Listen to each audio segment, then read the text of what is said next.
Okay.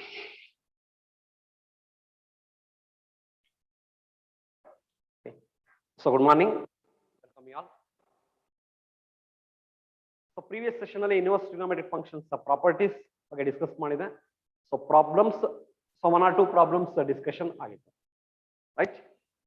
So ಅದಕ್ಕೆ relate ಆಗಿರೋಂತ ಇನ್ನೂ ಕೆಲವು ಪ್ರಾಬ್ಲಮ್ಸ್ ಗಳನ್ನ ಡಿಸ್ಕಸ್ ಮಾಡ್ತಾ ಹೋಗ್ತೀನಿ. ಸೊ ಒನ್ ಬೈ ಒನ್ ಸ್ವಲ್ಪ ಕೇರ್ಫುಲ್ ಆಗಿ ಅಬ್ಸರ್ವ್ ಮಾಡಿ. ಸೊ ಯೂಶುವಲ್ ಆಗಿ ನಮಗೆ ಸಿಇಟಿ ನಲ್ಲೂ ಕ್ವಶನ್ಸ್ ಈ ಫಾರ್ಮ್ಸ್ ಅಲ್ಲೇ ಇರುತ್ತೆ. ಹಾಗಾಗಿ ಇಲ್ಲಿ ಪರ್ಟಿಕ್ಯುಲರ್ ಆಗಿ ಪ್ರಿನ್ಸಿಪಲ್ ವ್ಯಾಲ್ಯೂಸ್ ರಿಲೇಟ್ ಆಗಿರೋಂಥ ಪ್ರಾಬ್ಲಮ್ಸ್ ಗಳನ್ನ ಸಾಲ್ವ್ ಮಾಡಿಸ್ತಾ ಇದ್ದೀನಿ. ಹಾಗಾಗಿ ಆ ಕಂಡೀಷನ್ಸ್ ತುಂಬಾ ಇಂಪಾರ್ಟೆಂಟ್, ಸ್ವಲ್ಪ ಕೇರ್ಫುಲ್ ಆಗಿ ಅಬ್ಸರ್ವ್ ಮಾಡಬೇಕು. ಓಕೆ, ಸೊ ಕಂಟಿನ್ಯೂಯೇಷನ್ ನೋಡಿ. ಐ ಥಿಂಕ್ 3-4 ಸಮ್ಸ್ ಆಗಿದ್ದು ಅನ್ಕೊಂಡಿದ್ದೀನಿ. ಫೈಂಡ್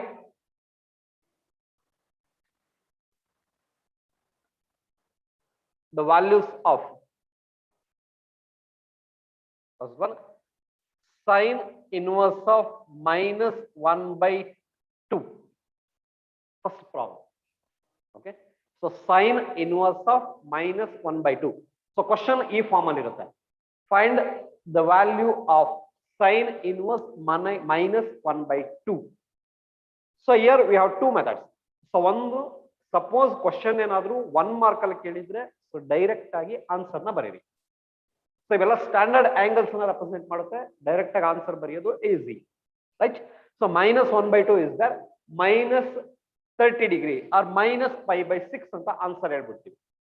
ಬಟ್ ಇದೇ ಕ್ವಶನ್ 2 ಮಾರ್ಕ್ ಅಲ್ಲಿ ಏನಾದ್ರು ಇದ್ರೆ ಸೊ ಅದರ ಕನ್ವರ್ಷನ್ ಪಾರ್ಟ್ ನ ಮೆನ್ಷನ್ ಮಾಡಿ. ಸೊ ಕನ್ವರ್ಷನ್ ಪಾರ್ಟ್ ನೋಡಿ ಈ ಫಾರ್ಮ್ ಅಲ್ಲಿ ಇರುತ್ತೆ. Let sin inverse of minus 1 by 2 is equal to theta. So I will get sin theta is equal to minus 1 by 2. Second, sin theta is equal to sin of minus π/3. Sin theta is equal to minus 1 by 2 is there. Sin theta is equal to sin of minus π/3. So now this is of the form sin x is equal to sin y. Sin x is equal to sin y form alide we have general solution in trigonometric equations. Suppose idana ನಾವು trigonometric equation ಅಂತ ಏನಾದರೂ treat ಮಾಡಿದ್ರೆ we have infinite number of solutions form ಆಗುತ್ತೆ. But inverse trigonometric function ನಾವು change ಮಾಡೋದ್ರಿಂದ there is only one solution, ಒಂದೇ ಒಂದು solution ಮಾತ್ರ ಎಕ್ಸಿಸ್ಟ್ ಆಗುತ್ತೆ. Because under restricted domain under range, restricted domain ಮತ್ತೆ ರೇಂಜ್ ಅಲ್ಲಿ ಫಂಕ್ಷನ್ ಅನ್ನ 1 1 ಆನ್ 2 ಅಂತ ತಗೊಂಡಿದೀವಿ. ಬೈಜೆಕ್ಟಿವ್ ಫಂಕ್ಷನ್ ಅಂದ್ರೆ there is only one related element. ಹಾಗಾದ್ರೆ so theta is equal to I will write minus π/3. This is the only value. Okay, suppose ಇದನ್ನ trigonometrical equation ಅಂತಲೇ treat ಮಾಡಿದ್ರೆ we have number of, that is the infinite number of solutions. Inverse trigonometric function relate ಮಾಡೋದ್ರಿಂದ so 1 1 on 2 function there exists only one solution, that is minus π/3. So theta, therefore theta means sin inverse of minus 1 by 2 is equal to minus π/3. So this is the solution. Okay, so as usual so ಎಲ್ಲ problems ಇದೇ form ಅಲ್ಲೇ solve ಮಾಡ್ತೀವಿ. But usual ಆಗಿ 2 mark ಅಲ್ಲಿ ಏನಾದ್ರು ಕೇಳಿದ್ರೆ so ಈ form ಅಲ್ಲಿ ಬರೀರಿ. ಸೊ 1 ಮಾರ್ಕ್ ಅಲ್ಲಿ ಕೇಳಿದ್ರೆ ಸೊ ಡೈರೆಕ್ಟ್ ಆಗಿ ಇದೇ ಸ್ಟೆಪ್ ಅನ್ನು ಬಂದು ಸಾಕಾಗುತ್ತೆ. Okay, so sin inverse of minus 1 by 2 is equal to minus π/1 by 2 π/6 30 degree 30 degree π/6 ಆಗುತ್ತೆ. sin inverse of minus 1 by 2 is equal to minus π/6. Right. So next sum, cos inverse of √3 by 2. So question ಈ form ಅಲ್ಲಿ ಇರುತ್ತೆ. Find the value of cos inverse √3 by 2. So √3 by 2 ಗೆ value again 30 degree ಆಗುತ್ತೆ. cos 30 ಡಿಗ್ರಿನ √3 by 2 ಅಂತ ಹೇಳ್ತೀವಿ. So method of solving ಏನಿದೆ, method of solving as usual ಇದೇ form ಅಲ್ಲೇ ಬರ್ಕೊಳ್ತೀವಿ. Let cos inverse of √3 by 2 is equal to theta. Cos theta is equal to √3 by 2.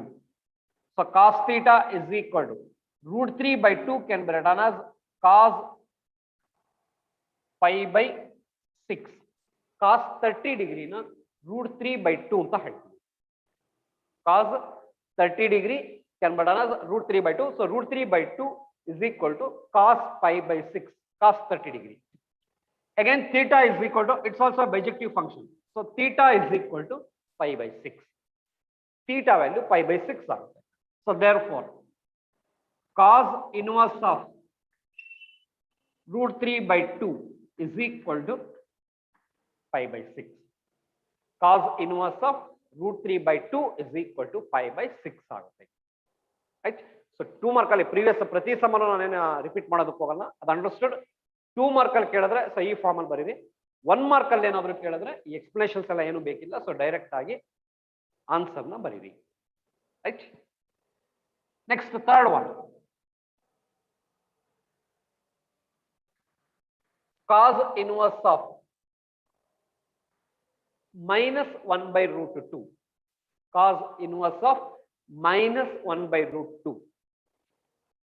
As usual, let cos inverse -1/√2 is equal to theta. So cos theta is equal to -1/√2.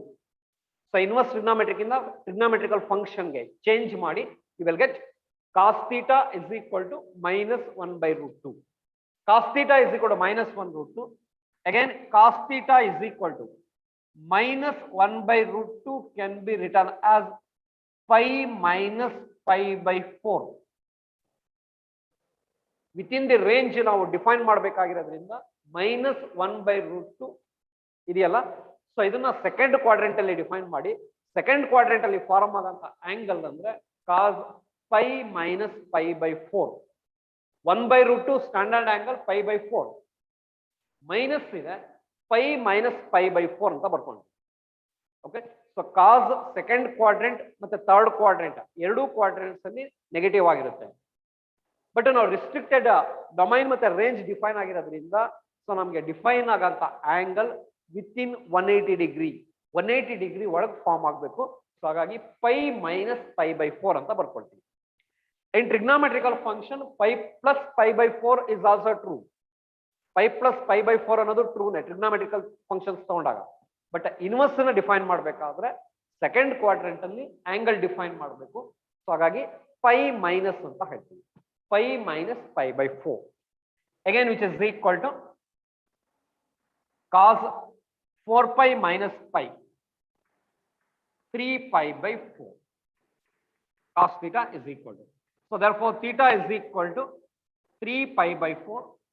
Theta means therefore cos inverse of -1/√2 is equal to 3pi/4. So this is the solution. Cos inverse of -1/√2 is equal to 3pi/4. Got it?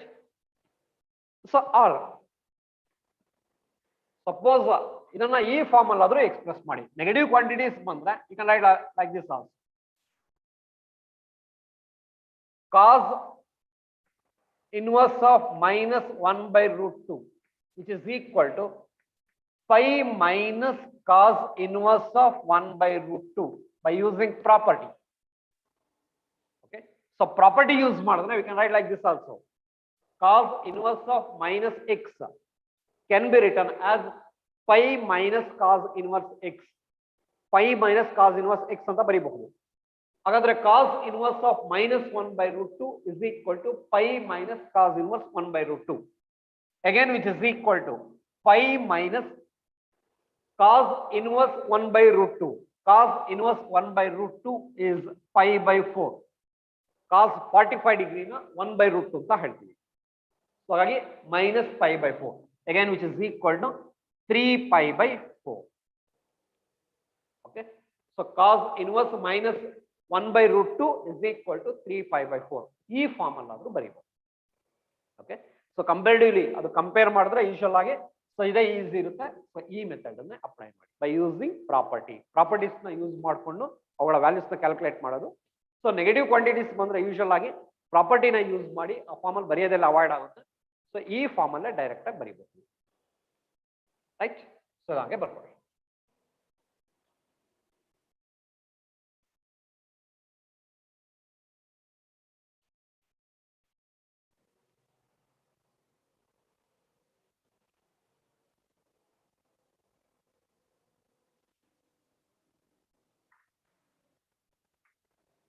So next one.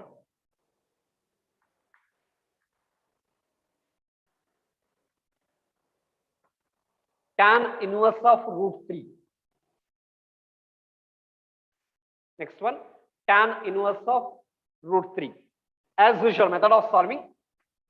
Let tan inverse of root 3 is equal to theta. As usual, let tan inverse of root 3 is equal to theta. So you will get tan theta is equal to root 3. Tan theta is equal to root 3. Again, tan theta is equal to root 3 na in terms of tan L express madi. So you will get pi by 3. Tan 60 degree can be done as root 3. Hagadre root 3 na in terms of tan alli inde tan of pi by 3 anta ಹೇಳ್ತೀವಿ. Tan of pi by 3. So therefore theta is equal to pi by 3. So theta is equal to pi by 3 adre therefore tan inverse of root 3 is equal to pi by 3. Tan inverse of root 3 is equal to pi by 3. So this is the value of tan inverse of root 3, that is pi by 3. Okay. So next one.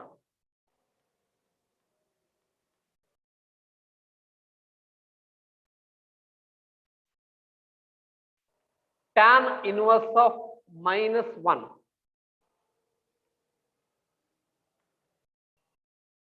Tan inverse of minus 1.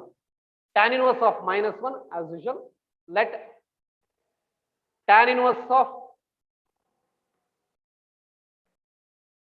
minus 1 is equal to theta. Tan inverse of minus 1 is equal to theta. You will get tan theta is equal to minus 1. Tan theta is equal to minus 1. So tan theta is equal to the minus 1 anna in terms of tan alli express ಮಾಡಿ. You will get tan pi by 4 is 1. Here minus 1 is there. Tan of minus pi by 4. Minus sign anna include ಮಾಡ್ತೀನಿ. Because ನಮಗೆ tan ಗೆ define ಆಗಿರೋಂತ angle first quadrant ಮತ್ತೆ fourth quadrant. You can take minus sign. Tan of minus pi by 4. So therefore theta is equal to minus pi by 4. Therefore tan inverse of minus 1 is equal to minus pi by 4. Tan inverse of minus 1 is minus pi by 4. Okay. So ಈ form ಅಲ್ಲಿ ಇನ್ನು ಕೆಲವು ಸಾಕಷ್ಟು problems ನ ಇಲ್ಲಿ mention ಮಾಡಿ ನಾನು answer ಮಾತ್ರ ಬರೀತೀನಿ. ಸೊ ನೀವು ಅದನ್ನ ಹಾಗೆ ಪ್ರಾಕ್ಟೀಸ್ ಮಾಡಿ. ರೈಟ್. ಸೊ ಇದನ್ನ ಹಾಗೆ ಬರ್ಕೊಂಬಿಡಿ.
Okay.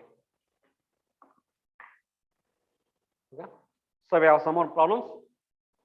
ಇನ್ನು ಕೆಲವು ಪ್ರಾಬ್ಲಮ್ಸ್ ಈ ಫಾರ್ಮ್ ಅಲ್ಲಿ ಇದೆ. ಸೊ ಇದಕ್ಕೆ ಆನ್ಸರ್ ನ ಹಾಗೆ ಬರೀತೀನಿ. ಜಸ್ಟ್ ಸ್ಟ್ಯಾಂಡರ್ಡ್ ಆಂಗಲ್ಸ್ ನ ರೆಪ್ರೆಸೆಂಟ್ ಮಾಡುತ್ತೆ. So cosecant inverse 2. So cosecant inverse 2 ಗೆ ಕರೆಸ್ಪಾಂಡಿಂಗ್ ಆಂಗಲ್ ಡೈರೆಕ್ಟ್ ಆಗಿ ಬಹಟ್ ಮಾಡಿದ್ರೆ ಬರ್ಕೊಳ್ಳಿ. ಇಲ್ಲಾಂದ್ರೆ ರೆಸಿಪ್ರೋಕಲ್ ಆಫ್ ಕೊಸಿಕೆಂಟ್ ಅನ್ನ ಸೈನ್ ಇನ್ವರ್ಸ್ 1/2 ಅಂತ ಬರೀಬಹುದು. ಓಕೆ. ಸೊ ಡೈರೆಕ್ಟ್ ಆಗಿ ಆ ಫಾರ್ಮ್ ನ ಬಹಟ್ ಮಾಡಿದ್ರೆ ಡೈರೆಕ್ಟ್ ಆಗಿ ಆನ್ಸರ್ ಬರೀರಿ. ಅಥವಾ ಇನ್ ಟರ್ಮ್ಸ್ ಆಫ್ ಸೈನ್ ಅಲ್ಲಿ ಎಕ್ಸ್ಪ್ರೆಸ್ ಮಾಡಿದ್ರೆ ಇಟ್ಸ್ ರೆಸಿಪ್ರೋಕಲ್ 1/2. ಸೊ 1/2 ಫಾರ್ಮ್ ಆಗೋದು sin 30 ಡಿಗ್ರಿಗೆ. ಸೊ sin 30 ಡಿಗ್ರಿ ಅಂತ ಹೇಳಿದ್ರೆ here 30 degree that is pi by 6. Cosecant inverse 2 is pi by 6. Pi by 6 ಅಂತ ಬರೀಬಹುದು. Again which is equal to tan inverse of root 3 standard angle. Tan inverse of root 3 pi by 3 ಆಗುತ್ತೆ, that is 60 degree minus sine ಇರೋದ್ರಿಂದ minus pi by 3 ಅಂತ ಬರ್ಕೊಳ್ತೀವಿ. Okay, so minus sign is there, here we have, so minus pi by 3, we can write minus pi by 3. Next cos inverse of minus 1/2. cos cot ಅಥವಾ secant ಅಲ್ಲಿ inverse functions ಅಲ್ಲಿ negative quantities ಏನಾದರೂ ಇದ್ರೆ pi ಇಂದ subtract ಮಾಡಬೇಕು. So properties already prove ಮಾಡಿದೀನಿ, ಆ properties ಸರಿ ಚೆಕ್ ಮಾಡಿ. So cos inverse of minus x, pi minus cos inverse x, pi minus cos inverse x ಅಂತ ಬರೀಬಹುದು ಒಂದು ಸ್ಟೆಪ್ ಅಲ್ಲಿ. ಪ್ರಾಪರ್ಟಿ ಯೂಸ್ ಮಾಡಿದ್ರೆ ಇದನ್ನ ಈ ಫಾರ್ಮ್ ಅಲ್ಲಿ ಎಕ್ಸ್ಪ್ರೆಸ್ ಮಾಡಬಹುದು. Again which is equal to ಇದರ simplification pi minus 1/2 cos inverse 1/2 is pi by 3. cos 60 ಡಿಗ್ರಿನ 1/2 ಅಂತ ಹೇಳ್ತೀವಿ. pi minus pi by 3, 3 pi minus pi, 2 pi by 3, 2 pi by 3 ಆಗುತ್ತೆ. its value pi minus cos inverse of 1/2, that is pi minus cos inverse 1/2 pi by 3, pi minus pi by 3 is 2 pi by 3, right? Next one, here we have positive quantity secant inverse of 2 by root 3. Secant inverse of 2 by root 3 means cos inverse of root 3 by 2. Cos inverse of root 3 by 2.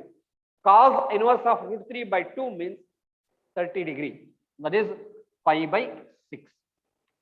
Direct ಆಗಿ second inverse ಇಂದ ನೀವು ಬಹಟ್ ಮಾಡ್ಕೊಂಡಿದ್ರೆ direct value ಬರ್ಕೊಳ್ಳಿ, ಇಲ್ಲ ಅಂದ್ರೆ reciprocal ನ ತಗೊಂಡು values ನ ಬರೀರಿ. ಸೆಕೆಂಡ್ ಇನ್ವರ್ಸ್ ತಗೊಂಡಿದ್ದೀವಿ ಅಂದ್ರೆ ಕಾಸ್ ಇನ್ವರ್ಸ್ ಅಂದ್ರೆ ಇಟ್ಸ್ ರೆಸಿಪ್ರೋಕಲ್, ರೂಟ್ 3/2 ಆಗುತ್ತೆ. So cos inverse root 3/2 pi by 6. Cos 30 ಡಿಗ್ರಿನ ರೂಟ್ 3/2 ಅಂತ ಹೇಳ್ತೀವಿ. ಓಕೆ, ಅದಕ್ಕೆ ರಿಲೇಟೆಡ್ ಆಂಗಲ್ ಬರ್ಕೊಳ್ಳಿ. So next cot inverse root 3 positive quantity. Cot inverse root 3 is pi by 6, 30 degree. cot 30 degree is equal to root 3. cot 30 degree ಅಥವಾ cot pi by 6 ಅನ್ನ 30 degree ಅಂತ ಹೇಳ್ತೀವಿ. So ಹಾಗಾಗಿ cot inverse root 3 is pi by 6. Again cosecant inverse minus root 2.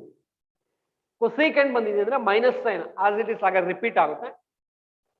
Sign tan cosecant ಬಂದಾಗ negative quantities ಇದ್ರೆ negative quantities ಆಗಿ repeat ಆಗುತ್ತೆ. Cos cot secant ಬಂದಾಗ ಪೈ ಇಂದ ಸಬ್ಟ್ರಾಕ್ಟ್ ಆಗುತ್ತೆ. ಅವೆರಡು ತಿಳ್ಕೊಂಡಿರಿ.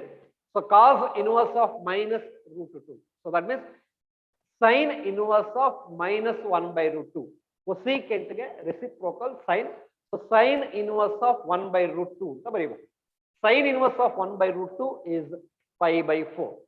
So I will get minus pi by 4, minus pi by 4 ಆಗುತ್ತೆ. And the last one, cot inverse minus root 3. cot inverse ಅಲ್ಲಿ ಮೈನಸ್ ಸೈನ್ ಬಂದಿದೆ ಅಂದ್ರೆ ಪೈ ಇಂದ ಸಬ್ಟ್ರಾಕ್ಟ್ ಆಗುತ್ತೆ. cot inverse of root 3. Okay, so cot inverse of root 3 can be done as pi minus cot inverse root 3, again which is equal to pi minus pi by 6. cot inverse root 3 is pi by 6, pi minus pi by 6 ಆಗುತ್ತೆ. pi minus pi by 6 can be done as 5 pi by 6. 6 LCM ತಗೊಳ್ಳಿ, 6 pi minus pi, 5 pi ಆಗುತ್ತೆ, 5 pi by 6. So this is the value. Okay, so these are the values. So direct ಆಗಿ usual ಆಗಿ 1 mark ಅಲ್ಲಿ ಏನಾದರೂ ಕೇಳಿದ್ರೆ so direct ಆಗಿ ಇದೇ formal answer ಬರೀರಿ, ಇಷ್ಟು ಸಾಕಾಗುತ್ತೆ. 2 ಮಾರ್ಕ್ಸ್ ಅಲ್ಲಿ ಏನಾದರೂ ಕೇಳಿದ್ರೆ ಕನ್ವರ್ಷನ್ ಪಾರ್ಟ್ ಅನ್ನ ಬರೀರಿ, right? So take down.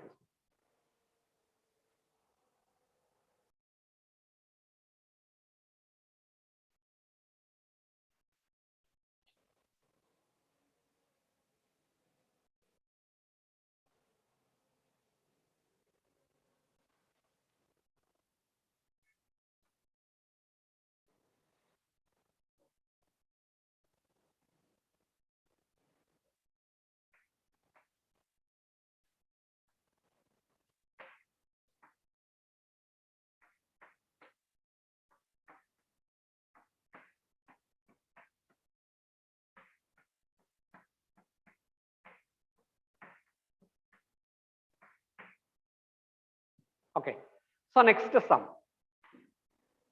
So usually ಆಗಿ ಸಿಂಗಲ್ ಟರ್ಮ್ ಏನಾದರೂ ಇದ್ರೆ ಕನ್ವರ್ಷನ್ ಪಾರ್ಟ್ ಮೆನ್ಷನ್ ಮಾಡಿ ಅಂತ ಹೇಳಿದೆ 2 ಮಾರ್ಕ್ ಅಲ್ಲಿ.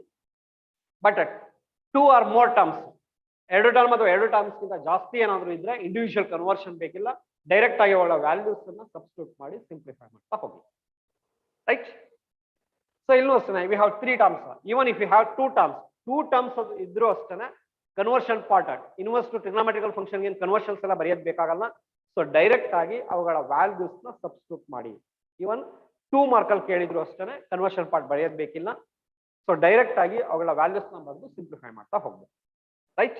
So next find the value of tan inverse 1 cos inverse of -1/2 plus sin inverse of -1/2. So given expression ಏನಿದೆ ಗಿವನ್ ಎಕ್ಸ್ಪ್ರೆಷನ್ ಅನ್ನ as it is ಹಾಗೆ ಬರ್ಕೊಳ್ಳಿ ಫಸ್ಟ್ ಸ್ಟೆಪ್ ಅಲ್ಲಿ. ಅಗೈನ್ ಇವುಗಳ ವ್ಯಾಲ್ಯೂಸ್ ಅನ್ನ ಸಬ್ಸ್ಟಿಟ್ಯೂಟ್ ಮಾಡ್ತೀವಿ.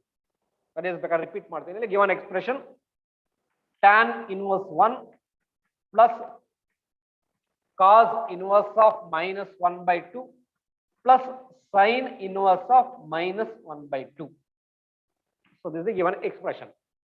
Again, which is equal to tan inverse 1. We can write pi by 4. Tan pi by 4 can be done as 1. So tan inverse 1 is pi by 4. Okay. So first term plus second term cos inverse of -1/2 plus sin inverse of -1/2. ಎರಡು terms ಅನ್ನ combine ಮಾಡಿ ಒಂದೇ ಸರಿ repeat ಮಾಡ್ತೀನಿ ನೋಡಿ. cos inverse -1/√2 plus sin inverse of -1/√2. We have same values. ಎರಡು ಕಡೆ same values ಇದೆ. So this is of the form cos inverse x plus sin inverse x. We have property like this.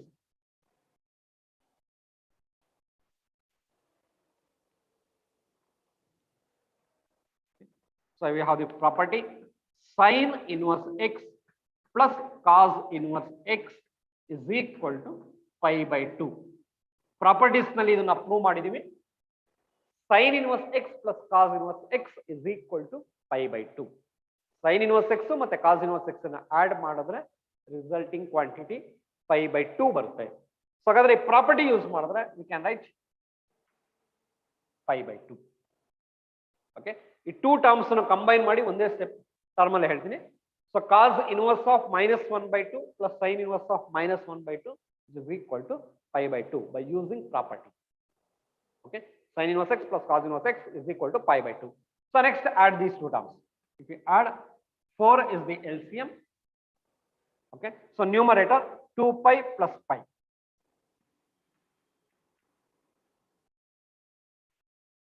Okay, again this is equal to 3 pi by 4. Answer is 3 pi by 4 ಬರುತ್ತೆ. Okay, so tan inverse 1 ಅನ್ನ pi by 4 ಅಂತ ಹೇಳಿದೀವಿ. cos inverse -1/2 plus sin inverse -1/2 ನ pi by 2 ಅಂತ ಹೇಳಿದೀವಿ. Property use ಮಾಡಿದೀವಿ. Next ಅವೆರಡನ್ನು some ಮಾಡಿ 3 by 4 ಬರುತ್ತೆ. Okay, so need not be property use ಮಾಡಲೇಬೇಕು ಅಂತ ಏನು ರೂಲ್ಸ್ ಇಲ್ಲ. ಇಂಡಿವಿಜುವಲ್ ಆಗಬೇಕಾದ್ರೂ ವ್ಯಾಲ್ಯೂಸ್ ನ ಸಬ್ಸ್ಟಿಟ್ಯೂಟ್ ಮಾಡಿ. ಇಂಡಿವಿಜುವಲ್ ಆಗಿ ವ್ಯಾಲ್ಯೂಸ್ ಸಬ್ಸ್ಟಿಟ್ಯೂಟ್ ಮಾಡಿದ್ರೆ ಸಪೋಸ್ ಈ ಫಾರ್ಮ್ ಅಲ್ಲಿ ಬರುತ್ತೆ. Again tan inverse 1 is pi by 4. tan inverse 1 ಅನ್ನ pi by 4 ಅಂತ ಹೇಳ್ಬಹುದು. Plus cos inverse of -1/2. cos inverse of -1/2 ನ pi minus pi by 3 ಅಂತ ಹೇಳ್ತೀವಿ. ಸೊ cos ಅಲ್ಲಿ ನೆಗೆಟಿವ್ ಕ್ವಾಂಟಿಟಿ ಇರೋದ್ರಿಂದ ಆಂಗಲ್ ಅನ್ನ pi ಇಂದ ಸಬ್ಟ್ರಾಕ್ಟ್ ಮಾಡ್ತೀವಿ. ಸೊ ಹಾಗಾಗಿ pi minus pi by 3 ಅಂತ ಹೇಳ್ತೀವಿ. Again, sin inverse of -1/2. Sin inverse of -1/2 can be done as minus pi by 6. 30 degree. Minus pi by 6 ಅಂತ ಬರೀ. Right? So ಈಗ ಇದನ್ನು ಸಿಂಪ್ಲಿಫೈ ಮಾಡಿ. pi by 4 plus pi minus pi by 3 minus pi by 6 is pi by 2. So pi by 2 ಆಗುತ್ತೆ. Again, if we take a 4 as LCM. 4 ನ LCM ಆಗಿ ತಗೊಂಡ್ರೆ write a pi 4 pi minus 2 pi. ಹೌದಾ? So ಈ ಮೂರು terms ಅನ್ನು add ಮಾಡಿ 4 LCM ತಗೊಳ್ತೀವಿ. pi 4 pi minus 2 pi. Again you will get 4 pi plus pi. 5 pi ಆಗುತ್ತೆ. 5 pi ನಲ್ಲಿ 2 pi ಸಬ್ಟ್ರಾಕ್ಟ್ ಮಾಡಿದ್ರೆ 3 pi ಬರುತ್ತೆ. 3 pi by 4. You will get same answer. Okay. So ಇದರ ಡೈರೆಕ್ಟ್ ಆಗಿದ್ರೆ ಸಬ್ಸ್ಟಿಟ್ಯೂಟ್ ಮಾಡಿ ಅಥವಾ ಪ್ರಾಪರ್ಟಿ ಆದ್ರೂ ಯೂಸ್ ಮಾಡಿ. ಬಟ್ ಯೂಶುವಲ್ ಆಗಿ ಪ್ರಾಪರ್ಟೀಸ್ ಎಲ್ಲಾದ್ರೂ ನೀವು ಯೂಸ್ ಮಾಡಬಹುದು ಅಂದ್ರೆ ಯೂಶುವಲ್ ಆಗಿ ಪ್ರಾಪರ್ಟೀಸ್ ಕೂಡ ಯೂಸ್ ಮಾಡಬೇಡಿ. ಪ್ರಾಪರ್ಟೀಸ್ ಯೂಸ್ ಮಾಡಕ್ಕಾಗಿಲ್ಲ, ವಿ ಹ್ಯಾವ್ ಡಿಫರೆಂಟ್ ವ್ಯಾಲ್ಯೂಸ್ ಏನಾದ್ರು ಫಾರ್ಮ್ ಆಗಿದೆ ಅಂದ್ರೆ ಎಲ್ಲಾ ಟರ್ಮ್ಸ್ಗೂ ಇಂಡಿವಿಜುವಲ್ ಆಗಿ ಅದು ಕರೆಸ್ಪಾಂಡಿಂಗ್ ಆಂಗಲ್ಸ್ ಅನ್ನು ಸಬ್ಸ್ಟಿಟ್ಯೂಟ್ ಮಾಡಿ ಸಿಂಪ್ಲಿಫೈ ಮಾಡ್ತಾ. ಓಕೆ, ಇದೇನು ಬೇಕಾಗಲ್ಲ. ಸೊ ಇದನ್ನು ಬರ್ಕೊಳ್ಳಿ ಹಾಗೆ, ಅದೇನಿದೆ ಆಸ್ ಇಟ್ ಇಸ್ ಹಾಗೆ ಬರ್ತದೆ.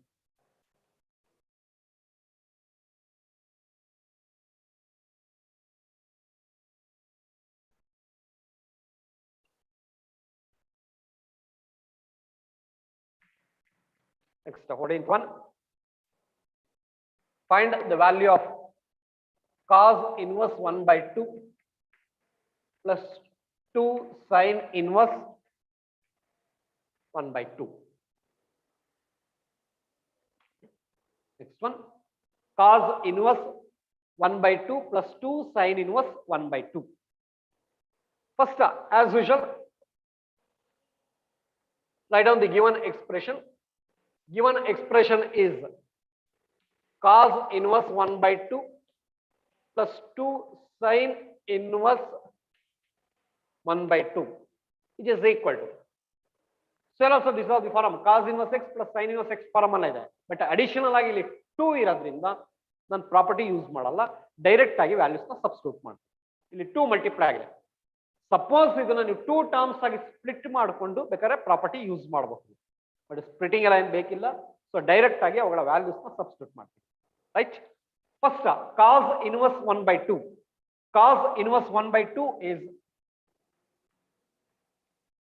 pi by 3.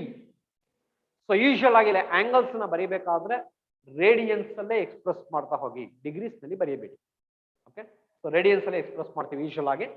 So cos inverse 1 by 2, pi by 3, 60 degree, that is pi by 3 plus 2 into sin inverse 1 by 2. Sin inverse 1 by 2, that means sin 30 degree or sin pi by 6 is 1 by 2. So pi by 6 ಆಗುತ್ತೆ. 2 into pi by 6. Again pi by 3 plus 2 cancel ಆದರೆ pi by 3. Pi by 3 plus pi by 3. Again you will get 2 pi by 3. 3 LCM ತಗೊಂಡ್ರೆ pi plus pi 2 pi ಆಗುತ್ತೆ. 2 pi by 3. So this is the resulting angle, 2 pi by 3. Okay, so take note.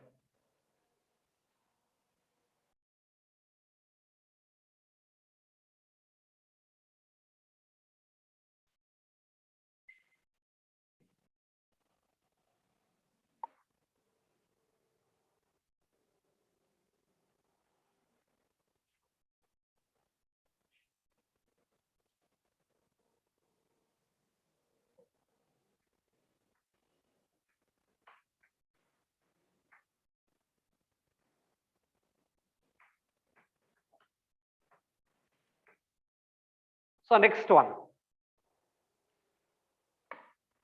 find the value of tan inverse root 3 minus secant inverse minus 2. First write down given expression. Given expression, I will write the same terms, that is the tan inverse of root 3 minus secant inverse of minus 2. Again, which is equal to tan inverse root 3 is pi by 3 tan 60 degree. Tan 60 degree can be done as pi by 3, sorry, root 3. So tan inverse of root 3 is pi by 3 minus, so here secant inverse of minus 2 is there. Pi in the angle and subtract ಮಾಡ್ಕೊಳ್ಳಿ. You get pi minus secant inverse 2 means cos inverse 1 by 2. Cos inverse 1 by 2. Cos inverse 1 by 2 is pi by 3, 60 degree. Cos 60 degree. Right? Pi minus pi by 3. Pi by 3 tan inverse root 3. Again secant inverse of minus 2. ಇಲ್ಲಿ second ಒಳಗೆ minus sine ಇರೋದ್ರಿಂದ angle ಅನ್ನ pi ಇಂದ subtract ಮಾಡಿ. Pi minus pi by 3 again which is equal to pi by 3 plus pi by 3 minus pi. Okay, so minus sine ಇಂದ multiply ಮಾಡಿದ್ವಿ. Pi by 3 plus pi by 3 minus pi again which is equal to, if we take a 3 as LCM, 3 ನ LCM ಆಗಿ ತಗೊಂಡ್ರೆ pi plus pi minus 3 pi. ನ್ಯೂಮರೇಟರ್ನ add ಮಾಡಿ. Pi plus pi 3 LCM ತಗೊಂಡಿರೋದ್ರಿಂದ 3 multiply ಆಗುತ್ತೆ, minus 3 pi ಅಂತ ಬರ್ಬೋದು. Pi plus pi minus 3 pi divide by 3. Again you will get 2 pi minus 3 pi minus pi. You will get minus pi by 3. Minus pi by 3 ಬರುತ್ತೆ. Okay. So tan inverse of root 3 minus the secant inverse of minus 2. Its value is minus pi by 3. Okay. So ಎಲ್ಲ ವಸ್ತುನ direct ಆಗಿ value substitute ಮಾಡಿ. sin tan cosecant ಅಲ್ಲಿ negative quantities ಏನಾದರೂ ಬಂದ್ರೆ same negative sign ಅನ್ನು ಹಾಗೆ retain ಮಾಡ್ಕೊಂತೀವಿ. cos, that means cos inverse, cot inverse, secant inverse ಅಲ್ಲಿ ನೆಗೆಟಿವ್ ಕ್ವಾಂಟಿಟೀಸ್ ಏನಾದರೂ ಬಂದ್ರೆ ಆಂಗಲ್ ಅನ್ನು ಪೈ ಇಂದ ಸಬ್ಟ್ರಾಕ್ಟ್ ಮಾಡ್ತೀವಿ. ಓಕೆ, ಅವೆರಡು ಕಾನ್ಸೆಪ್ಟ್ ನ ಕರೆಕ್ಟ್ ಆಗಿ ತಿಳ್ಕೊಂಡಿರಿ. ಪ್ರಾಪರ್ಟೀಸ್ ಯೂಸ್ ಮಾಡಬೇಕಾದ್ರೆ ಪೈ ಇಂದ ಸಬ್ಟ್ರಾಕ್ಟ್ ಆಗೋದು cos inverse, cot inverse, secant inverse. Sine inverse, tan inverse, cosecant inverse ಬಂದ್ರೆ ಆ ನೆಗೆಟಿವ್ ಕ್ವಾಂಟಿಟಿನ ಆಸ್ ಇಟ್ ಇಸ್ ಹಾಗೆ ಬರ್ಕೊಳ್ತೀವಿ. Okay, so next sum.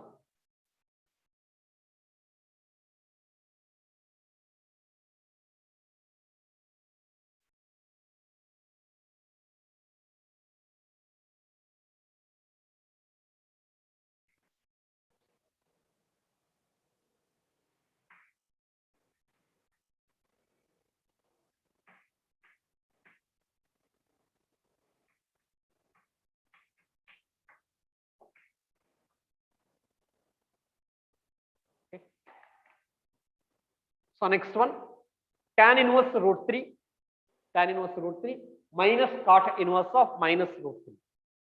So here also first I will write the given expression, that is tan inverse root 3 minus cot inverse of minus root 3. Again which is equal to tan inverse root 3 is pi by 3 minus pi minus cot inverse of minus sign is there. Pi in the subtract ಮಾಡ್ತೀವಿ angle ಅನ್ನ. pi minus cot inverse root 3 is the pi by 6, 30 degree. Pi minus pi by 6 again which is equal to pi by 3 plus pi by 6 minus pi.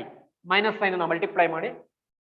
Okay, so I get pi by 3 plus pi by 6 minus pi again which is equal to, if we take a 6 as LCM, 6 ನ LCM ಆಗಿ ತಗೊಂಡ್ರೆ 2 pi plus pi minus 6 pi. 2 pi plus pi minus pi minus 6 pi ಆಗುತ್ತೆ. Again which is equal to 3 pi minus 6 pi minus 3 pi by 6. Numerator minus 3 pi ಆಗುತ್ತೆ, minus 3 pi by 6. Again 3 ಇಂದ cancel ಮಾಡಿದ್ರೆ minus pi by 2. You will get minus pi by 2. Okay, minus pi by 2 form ಆಗುತ್ತೆ. This is the value of the given expression. A given expression on a value minus pi by 2. So ತುಂಬಾ simple ಆಗಿರುತ್ತೆ. ಇವೆಲ್ಲ standard angles ಏನಿದೆ, standard angles ನ values ಅನ್ನ by heart ಮಾಡ್ಕೊಂಡಿರ್ಬೇಕು. All 6 trigonometrical functions, 6 trigonometrical functions ಗೆ standard angles values ನೀವು by heart ಮಾಡ್ಕೊಂಡ್ರೆ ಆ ವ್ಯಾಲ್ಯೂಸ್ ನ ಜಸ್ಟ್ ಅಸೈನ್ ಮಾಡ್ತಾ ಇದೀವಿ ಅಷ್ಟೇ. ಇಲ್ಲಿ ಬೇರೆ ಬೇರೆ ಕಾನ್ಸೆಪ್ಟ್, ಬೇರೆ ಬೇರೆ ಫಾರ್ಮುಲಾಗೆ ಏನು ರಿಲೇಟ್ ಆಗ್ತಾ ಇಲ್ಲ. ಇಲ್ಲಿ ಜಸ್ಟ್ ಸ್ಟ್ಯಾಂಡರ್ಡ್ ಆಂಗಲ್ಸ್ ವ್ಯಾಲ್ಯೂಸ್ ನ ಬೈ ಹಾರ್ಟ್ ಮಾಡ್ಕೊಂಡಿರಿ. ಅಲ್ಲಿ ಬಂದಾಗ ವ್ಯಾಲ್ಯೂಸ್ ನ ಸಬ್ಸ್ಟಿಟ್ಯೂಟ್ ಮಾಡ್ತಾ ಹೋಗಿ. ಕರೆಸ್ಪಾಂಡಿಂಗ್ ಡೈರೆಕ್ಟ್ ಆಗಿ ಸಬ್ಸ್ಟಿಟ್ಯೂಟ್ ಮಾಡಬೇಕಾ ಅಥವಾ ನೆಗೆಟಿವ್ ಕ್ವಾಂಟಿಟಿ ಬಂದ್ರೆ ಪೈ ಇಂದ ಸಬ್ಟ್ರಾಕ್ಟ್ ಮಾಡಬೇಕಾ ಅದು ಸ್ವಲ್ಪ ನೋಡ್ಕೋಬೇಕು. ಬಟ್ ಬೇಸಿಕ್ ಆಗಿ ಅಲ್ಲಿ ನಮಗೆ ಸ್ಟ್ಯಾಂಡರ್ಡ್ ಆಂಗಲ್ ವ್ಯಾಲ್ಯೂಸ್ ಇದೆ, ಆ ಸ್ಟ್ಯಾಂಡರ್ಡ್ ಆಂಗಲ್ ವ್ಯಾಲ್ಯೂಸ್ ನ ಬೈ ಹಾರ್ಟ್ ಮಾಡ್ಕೊಂಡಿರ್ಬೇಕು. ಬೈ ಹಾರ್ಟ್ ಮಾಡ್ಕೊಂಡು ಸಬ್ಸ್ಟಿಟ್ಯೂಟ್ ಮಾಡಿ. So next some.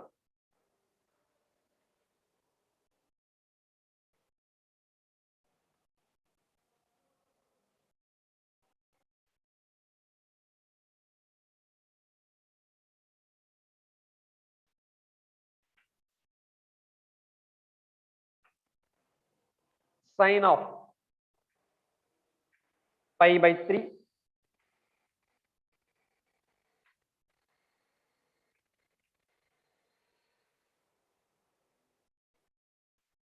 okay. So next one, sine of pi by 3 minus sine inverse of minus 1 by 2. Okay. So here, so we have only one term, sine pi by 3 minus sine inverse of minus 1 by 2, which is equal to sine of pi by 3 as it is ಹಾಗೆ ಬರ್ಕೊಳ್ಳಿ, sine inverse of minus 1 by 2. Sine inverse ಒಳಗೆ negative quantity ಏನಾದರೂ ಇದ್ರೆ ಆ minus sine ಹಾಗೆ retain ಆಗುತ್ತೆ. So minus into minus plus, will get plus ಅಂತ ಬರ್ಕೊಳ್ಳಿ. ಓಕೆ, ಸೈನ್ ಇನ್ವರ್ಸ್ ಒಳಗೆ ಮೈನಸ್ ನೆಗೆಟಿವ್ ಕ್ವಾಂಟಿಟಿ ಏನಾದರೂ ಇದ್ರೆ ಆ ಮೈನಸ್ ಸೈನ್ ಹಾಗೆ ರಿಟೈನ್ ಆಗುತ್ತೆ. So minus into minus plus ಅಂತ ಬರ್ಕೊಳ್ಳಿ. Again sign inverse of 1 by 2. Sign inverse of 1 by 2 is pi by 6, 30 degree. Degrees ನಲ್ಲಿ ಹೇಳಿದ್ರೆ 30 ಡಿಗ್ರಿ ಅಂತ ಹೇಳ್ತೀನಿ, ರೇಡಿಯನ್ಸ್ ಅಲ್ಲಿ ಹೇಳಿದ್ರೆ pi by 6 ಅಂತ ಹೇಳ್ತೀನಿ. ಹಾಗಾಗಿ so sine inverse of 1 by 2 is pi by 6. Next sine of pi by 3 plus pi by 6, ಅದನ್ನ LCM ತಗೊಳ್ಳಿ ಅಥವಾ ಡೈರೆಕ್ಟ್ ಆಗಿ ಆಡ್ ಮಾಡಿ. So will get pi by 2. Sine pi by 3 plus pi by 6 ಅಂದ್ರೆ pi by 2 ಆಗುತ್ತೆ. Right. So 60 degree, ಇದು 30 degree, ಎರಡನ್ನು some ಮಾಡಿದ್ರೆ 90 ಡಿಗ್ರಿ ಬರುತ್ತೆ. 90 ಡಿಗ್ರಿ ಅಂದ್ರೆ pi by 2 ಫಾರ್ಮ್ ಆಗುತ್ತೆ. Sine pi by 2, sine pi by 2 ಅಂದ್ರೆ it's value is 1. Trigonometrical function ಇದೆ. ಸೊ ಟ್ರಿಗ್ನೋಮೆಟ್ರಿಕಲ್ ಫಂಕ್ಷನ್ ಅಂದ್ರೆ sine pi by 2 sine 90 degree, sine 90 degree value is 1. So therefore the given term, ಅಲ್ಲಿ ಏನು term ಕೊಟ್ಟಿದ್ದಾರೆ ಆ term ನ value 1 form ಆಗುತ್ತೆ. Right. So sine of sine inverse minus 1 by root 2, sine of pi by 3 as it is ಹಾಗೆ ಬರ್ಕೊಳ್ತೀವಿ. Sine inverse of minus 1 by 2 ನ minus pi by 6 ಅಂತ ಹೇಳ್ತೀನಿ. ಇಲ್ಲಿ ಆಲ್ರೆಡಿ ಮೈನಸ್ ಇರೋದ್ರಿಂದ minus into minus plus pi by 6 ಆಗುತ್ತೆ. pi by 3 plus pi by 6, pi by 2 ಆಗುತ್ತೆ. Sine pi by 2 ನ 1 ಅಂತ ಬರೀತೀವಿ. ಓಕೆ, ಸೊ ನೋಡೋಣ.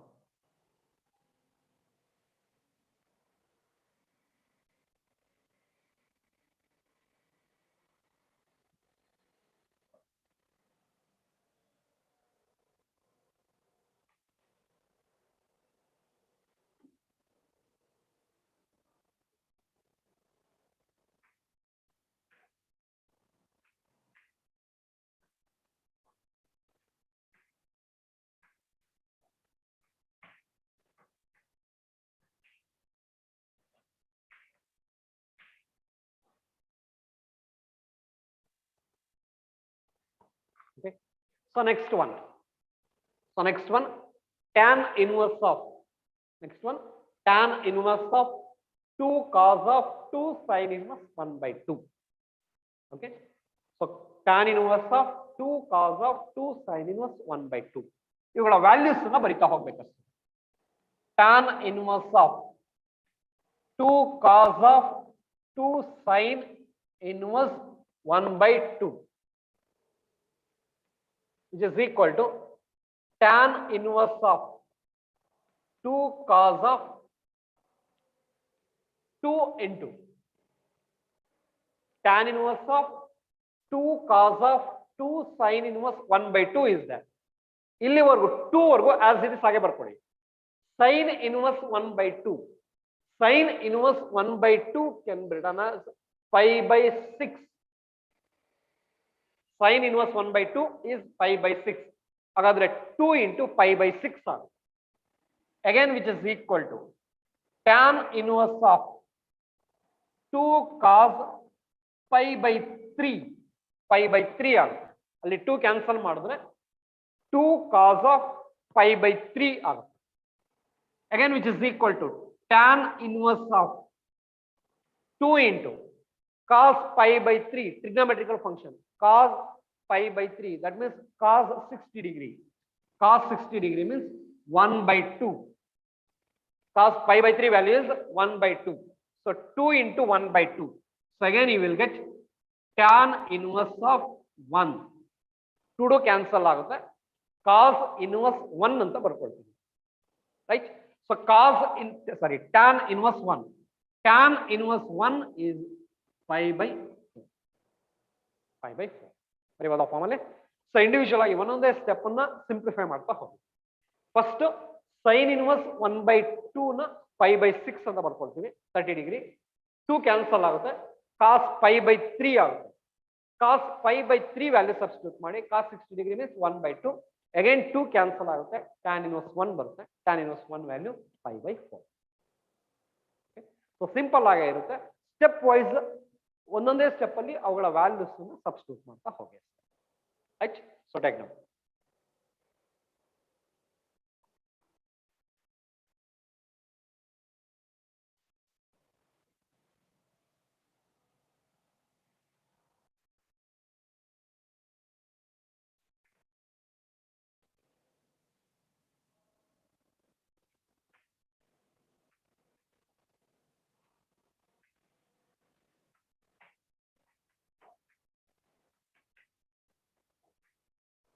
Next one, 20th.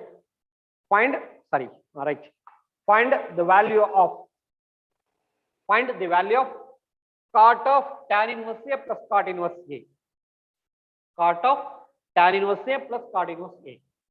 So the given term is cot of tan inverse A plus cot inverse A, which is equal to cot of tan inverse A plus cot inverse A can be written as pi by 2 by using property use ಮಾಡ್ಕೊಂಡು ಬರ್ಕೊಳ್ತಾ ಇದ್ದೀನಿ. So tan inverse property ನಲ್ಲಿ ನೋಡಿ proving part ಈ form ಅನ್ನ tan inverse x plus cot inverse x is equal to pi by 2. Okay, property ನಲ್ಲಿ ಇನ್ terms of x ಅಲ್ಲಿ express ಮಾಡಿದೀವಿ ಅಷ್ಟೇ. tan inverse x plus cot inverse x ಅನ್ನ pi by 2 ಅಂತ ಬರೀಬಹುದು. So here in terms of A is there tan inverse A plus cot inverse A. Tan inverse A plus cot inverse A can be written as pi by 2. So you will get cot pi by 2. Cot pi by 2. So cot pi by 2 means 0. Cot 90 degree na 0 anta ಹೇಳ್ತೀವಿ. Right?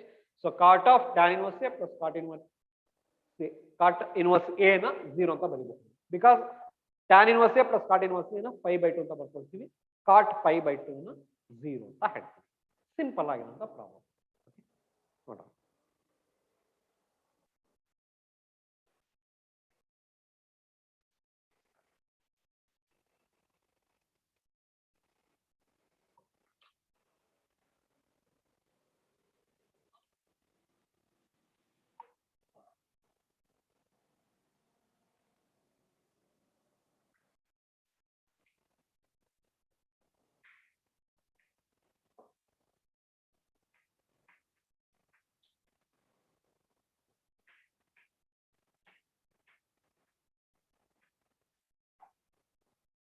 Next one, find the value of sine inverse of sine 3 pi by 5. Sine inverse of sine 3 pi by 5.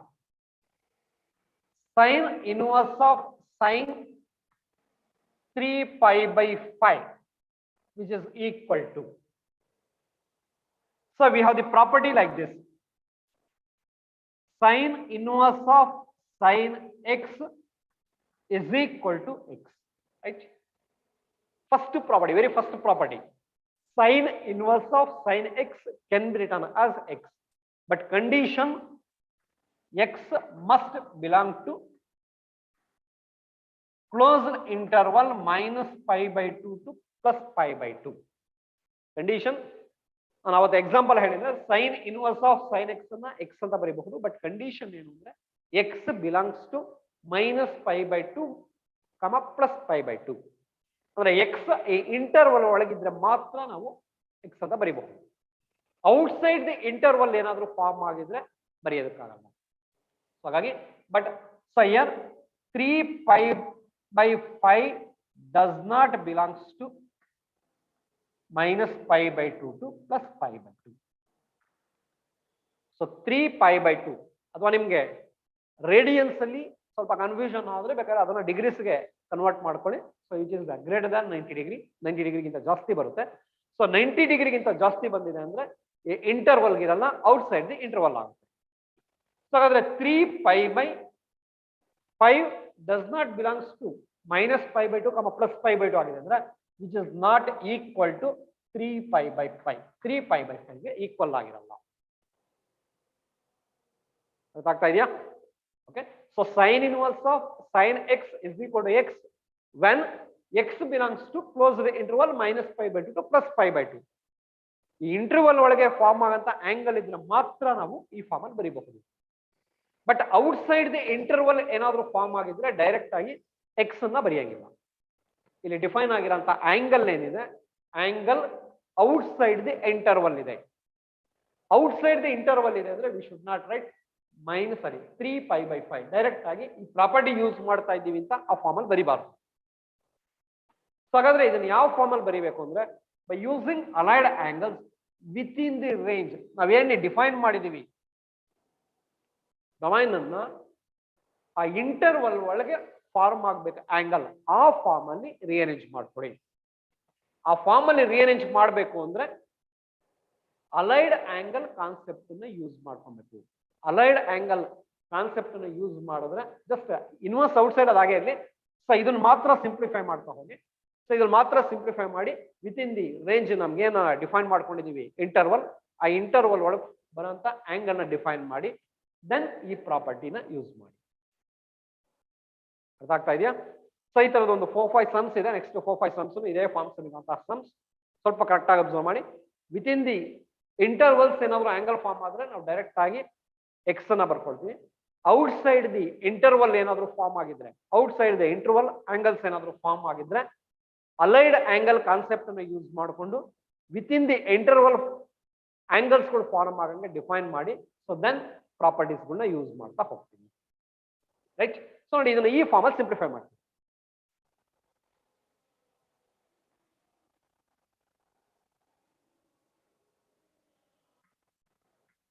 Sin inverse of sin 3π/5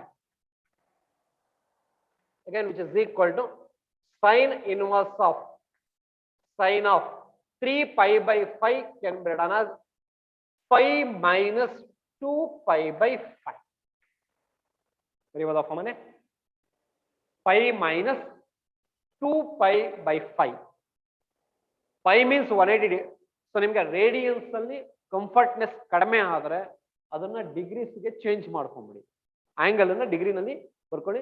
so ಡಿಗ್ರಿನಲ್ಲಿ ಬರ್ಕೊಂಡ್ರೆ ನಿಮ್ಗೆ so ನೋಡಿದ ತಕ್ಷಣ ಗೊತ್ತಾಗುತ್ತೆ interval ಒಳಗಿದೆಯಾ ಅಥವಾ interval out side ಇದೆಯಾ ಈಸಿಯಾಗಿ ಗೊತ್ತಾಗುತ್ತೆ. ಮತ್ತೆ ಅಲೈಡ್ ಆಂಗಲ್ ಸಿಂಪ್ಲಿಫೈ ಆಗುತ್ತೆ. ಬಟ್ ಕಂಪೇರಿಟಿವ್ಲಿ ಅದನ್ನ ಚೇಂಜ್ ಮಾಡಿ ಬರೆಯುವಷ್ಟು ಅಷ್ಟೊಂದು ಲೆಂತ್ ಏನು ಬೇಕಾಗಲ್ಲ. ಈಸಿಯಾಗಿ ಇದನ್ನ ಸಿಂಪ್ಲಿಫೈ ಮಾಡಬಹುದು.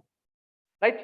So 5 minus 2π/5 again which is equal to sin inverse of sin pi minus pi ಅಂದ್ರೆ second quadrant. In second quadrant according to ASTC rule sin is positive. I will write positive quantity. Pi minus ಅಂದ್ರೆ so I will get the same ratio. ಹಾಗಾಗಿ we can write 2π/5. 2π/5 ಅಂತ ಬರೀಬಹುದು. Right? So pi minus 2π. pi reference line x axis ಆಗುತ್ತೆ. Reference line x axis ಆಗಿದೆ ಅಂದ್ರೆ you will get same ratio. Reference line y axis ಆಗಿದ್ದಾಗ you can write co ratio. ಅವೆರಡು ಗೊತ್ತಿರಲಿ. Allied angles ಅಲ್ಲಿ reference line x axis ಆಗಿದ್ರೆ same ratio ಇರುತ್ತೆ. Reference line y axis ಆಗಿದ್ರೆ ಕೋ ರೇಷಿಯೋ ಬರುತ್ತೆ. Pi means 180 degree. 180 ಡಿಗ್ರಿ ಅಂದ್ರೆ reference line x axis ಆಗುತ್ತೆ. ಸೇಮ್ ರೇಷಿಯೋ ಬರ್ಕೊಂಡಿದ್ದೀನಿ. ಅಗೈನ್ ಸೈನ್ ಅಸೈನ್ ಮಾಡಬೇಕು. ಸೈನ್ ಅಸೈನ್ ಮಾಡಬೇಕಾದ್ರೆ ASTC ರೂಲ್ ಅನ್ನ ಯೂಸ್ ಮಾಡಬೇಕು. ಓಕೆ, ಸೊ ಇಂಟ್ರೊಡಕ್ಷನ್ ಕ್ಲಾಸ್ ಅಲ್ಲಿ ಇವೆಲ್ಲ ಹೇಳಿದ್ದೆ, ನಾನು ರಿಪೀಟ್ ಮಾಡಿದ್ದೆ. ಅದನ್ನು ಸ್ವಲ್ಪ ಪ್ರಾಕ್ಟೀಸ್ ಮಾಡ್ಕೊಳ್ಳಿ.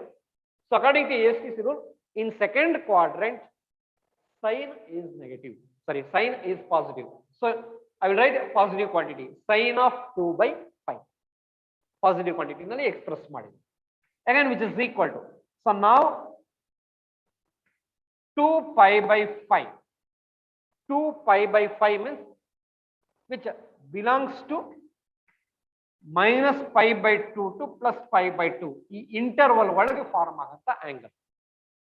ದಟ್ ಮೀನ್ಸ್ ಪೈ by 5 ಅಂದ್ರೆ 36 ಡಿಗ್ರಿ ಬರುತ್ತೆ. 36 into 2 ಅಂದ್ರೆ 72 ಡಿಗ್ರಿ ಫಾರ್ಮ್ ಆಗುತ್ತೆ. ಓಕೆ, 72 ಡಿಗ್ರಿ ಅಂದ್ರೆ ಇನ್ಸೈಡ್ ದಿ ಇಂಟರ್ವಲ್. ಆ ಇಂಟರ್ವಲ್ ಒಳಗೆ ಫಾರ್ಮ್ ಆಗುತ್ತೆ ಆಂಗಲ್. ಸೊ ಇಂಟರ್ವಲ್ ಒಳಗೆ ಫಾರ್ಮ್ ಆಗುತ್ತೆ ಆಂಗಲ್ ಅಂದ್ರೆ, ಸೊ ನಾವು we can write 2/5. Right. So sine inverse of sin 2/5 can be written as 2π/5. Okay, so this is solution. So ಈ ತರದ ಪ್ರಾಬ್ಲಮ್ಸ್ ನ ಯೂಶುವಲ್ ಆಗಿ ಈ ಫಾರ್ಮ್ ಸಾಲ್ವ್ ಮಾಡ್ತೀವಿ. ಔಟ್ಸೈಡ್ ಇನ್ವರ್ಸ್ ಏನಿದೆ ಅದನ್ನ ಬಗ್ಗೆ ಅಂತ ತಲೆ ಕೆಡಿಸ್ಕೊಳಕ್ ಹೋಗ್ಬೇಡಿ. ಸೊ ಇನ್ಸೈಡ್ ಟ್ರಿಗ್ನೋಮೆಟ್ರಿಕ್ ಫಂಕ್ಷನ್ ಇದೆಯಲ್ಲ, ಆ ಟ್ರಿಗ್ನೋಮೆಟ್ರಿಕ್ ಫಂಕ್ಷನ್ ಅನ್ನ ಅಲೈಡ್ ಆಂಗಲ್ಸ್ ಅನ್ನು ಯೂಸ್ ಮಾಡಿಕೊಂಡು within the range define ಮಾಡಕ್ ಬರ್ತದೆ. ಸೊ ಇಲ್ಲಿ ಈ ಪರ್ಟಿಕ್ಯುಲರ್ 3π/5 ಅದನ್ನ ನೋಡ್ಕೊಳ್ಳಿ. Angle does not belongs to -π/2 to +π/2. ಆ ಇಂಟರ್ವಲ್ ಒಳಗಿಲ್ಲ. ಸೊ ಇಂಟರ್ವಲ್ ಒಳಗೆ ಬರಂಗೆ ಅಲೈಡ್ ಆಂಗಲ್ಸ್ ಅನ್ನ ಯೂಸ್ ಮಾಡಿಕೊಂಡು ಸಿಂಪ್ಲಿಫೈ ಮಾಡ್ಕೊಳ್ತೀವಿ. ಇಂಟರ್ವಲ್ ಒಳಗೆ ಬಂದಾದ್ಮೇಲೆ ಸೊ ಪ್ರಾಪರ್ಟಿನ ಯೂಸ್ ಮಾಡ್ತೀವಿ. Property means sine inverse of sine x which is equal to x. So ಎರಡು conditions important. But problem solve ಮಾಡಬೇಕಾದ್ರೆ ಕಂಡೀಷನ್ಸ್ ಎಲ್ಲ ನೀವೇನು ಮೆನ್ಷನ್ ಮಾಡಕ್ ಹೋಗ್ಬೇಡಿ. Just as usual problem solving ಈ ಫಾರ್ಮ್ ಅಲ್ಲಿ ಇದೆ. ರೈಟ್. ಸೊ ಇಷ್ಟನ್ನ ನೋಡ್ಕೊಳ್ಳಿ. ಓಕೆ, ಸೊ ಇಷ್ಟನ್ನ ಪ್ರಾಕ್ಟೀಸ್ ಮಾಡಿ. ನೆಕ್ಸ್ಟ್ ಕ್ಲಾಸ್ ಅಲ್ಲಿ ಇದಕ್ಕೆ ರಿಲೇಟ್ ಆಗಿರೋಂಥ ಇದೇ ತರಹದ ಇನ್ನು ಕೆಲವು ಸಮ್ಸ್ ಅನ್ನ ಸಾಲ್ವ್ ಮಾಡ್ತಾ ಹೋಗ್ತೀವಿ. Okay, so thank you.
ನನ್ನ ಹತ್ರ ಒಂದಿದೆಯಲ್ಲ ಅದರಲ್ಲೇ ಹಾಕೋಬೋದಾ ಅಥವಾ ಇದೇ ಹಾಕೋಬೇಕಾ?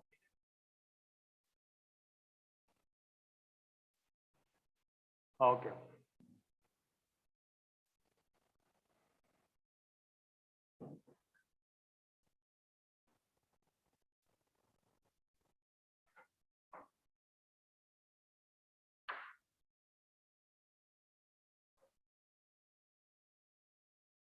Dear students, from 2 different classes, we concluded one particular law known as Gauss law in electrostatics. How to find electric flux with the help of Gauss law, and also how best we can prove it for a spherical surface. Electric field E is proportional to 1 by R square ಅಂತ ಕೂಡ prove ಮಾಡಿದ್ದಾಯ್ತು. So after completion of all systematic criteria, let us have some applications concerned with the Gauss theorem or Gauss law. It is applications ತಗೊಳ್ಳೋಣ. ಏನಕ್ಕೆ ನಮಗೆ utility ಇದೆ ಇಲ್ಲಿ, how we are going to use all these things. So let us take up one of the application. I have written everything on the board as per the application is concerned because not to waste our patient's time in a regular classroom. One of this one of the application of Gauss law it is.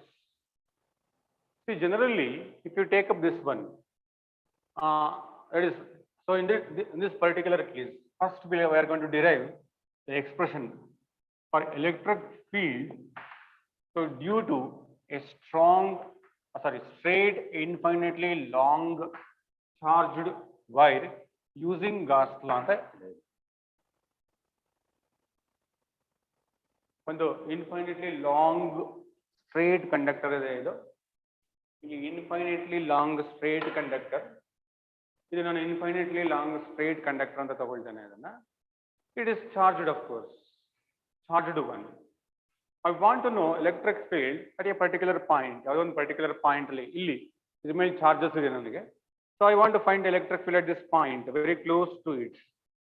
I can determine electric field very close to it with the help of what? Of course, Gauss law. It is possible. Gauss law na use ಮಾಡಿಕೊಂಡು ನಾವು electric field ಹತ್ತಿರ ಇರ್ತಕ್ಕಂಥ electric field ನ ಈಸಿಯಾಗಿ ನಾವು ಕಂಡುಹಿಡಿಯಬಹುದು. Electric field ಕಂಡುಹಿಡಿಯಬಹುದು, electric flux ಬೇಕಾದ್ರೆ ಕ್ಯಾಲ್ಕುಲೇಟ್ ಮಾಡಬಹುದು. Because electric field, so if you know the electric field, you can find the electric flux. So electric field is equal to how much? That is equal to. So we can determine electric field easily with the help of flux and as well as area.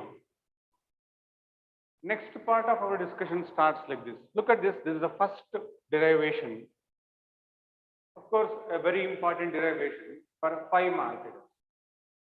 As per your syllabus is concerned, it is a derivation. So this derivation is related with determining the electric field. So in this particular case, derive the expression for, look at this, derive the expression for electric field due to a straight infinitely long charged wire using Gauss law. The infinitely long charged wire idu. ಇಲ್ಲಿ ನನಗೆ electric field ಈ point ಅಲ್ಲಿ ಕಂಡುಹಿಡಿತಾ ಇದ್ದೀನಿ. This is the point P where we are finding the electric field. Point P where we are finding the electric field. If at all, if I want to find out the electric field at point P, it is possible. I'll just consider one imaginary surface. ಈ dotted line ಅಲ್ಲಿ ನಾನು ಬರ್ತಿರ್ತಕ್ಕಂಥ cylinder ಇದೆಯಲ್ಲ, ಇದು ಈ cylinder ಇದು ನಾನು Gaussian surface ಅಂತ ಕರಿತೇನೆ. We call it as Gaussian surface. It is Gaussian surface. Gaussian surface. See, generally, it is an imaginary surface. So Gaussian surface will cover whole of the charges. ಇಲ್ಲಿ ಎಲ್ಲ charges cover ಮಾಡುತ್ತೆ ನನಗೆ. ಈ point ಇಂದ ನನಗೆ ಇಲ್ಲಿ ಬೇಕು. Let us consider this is the region of space. So we consider it as ds. If S is the total surface area. ಯಾಕೆ ಇಲ್ಲಿ ಒಂದು ಸರ್ಫೇಸ್ ಏರಿಯಾ ತಗೋತಾ ಇದೆ ನನಗೆ, not volume, because charges will reside only in the outer part of it. ಹಾಗಾಗಿ, so let us consider the part of it. Part of a Gaussian surface. This is nothing but a Gaussian surface, and of course, the radius of this one is equal to how much? R.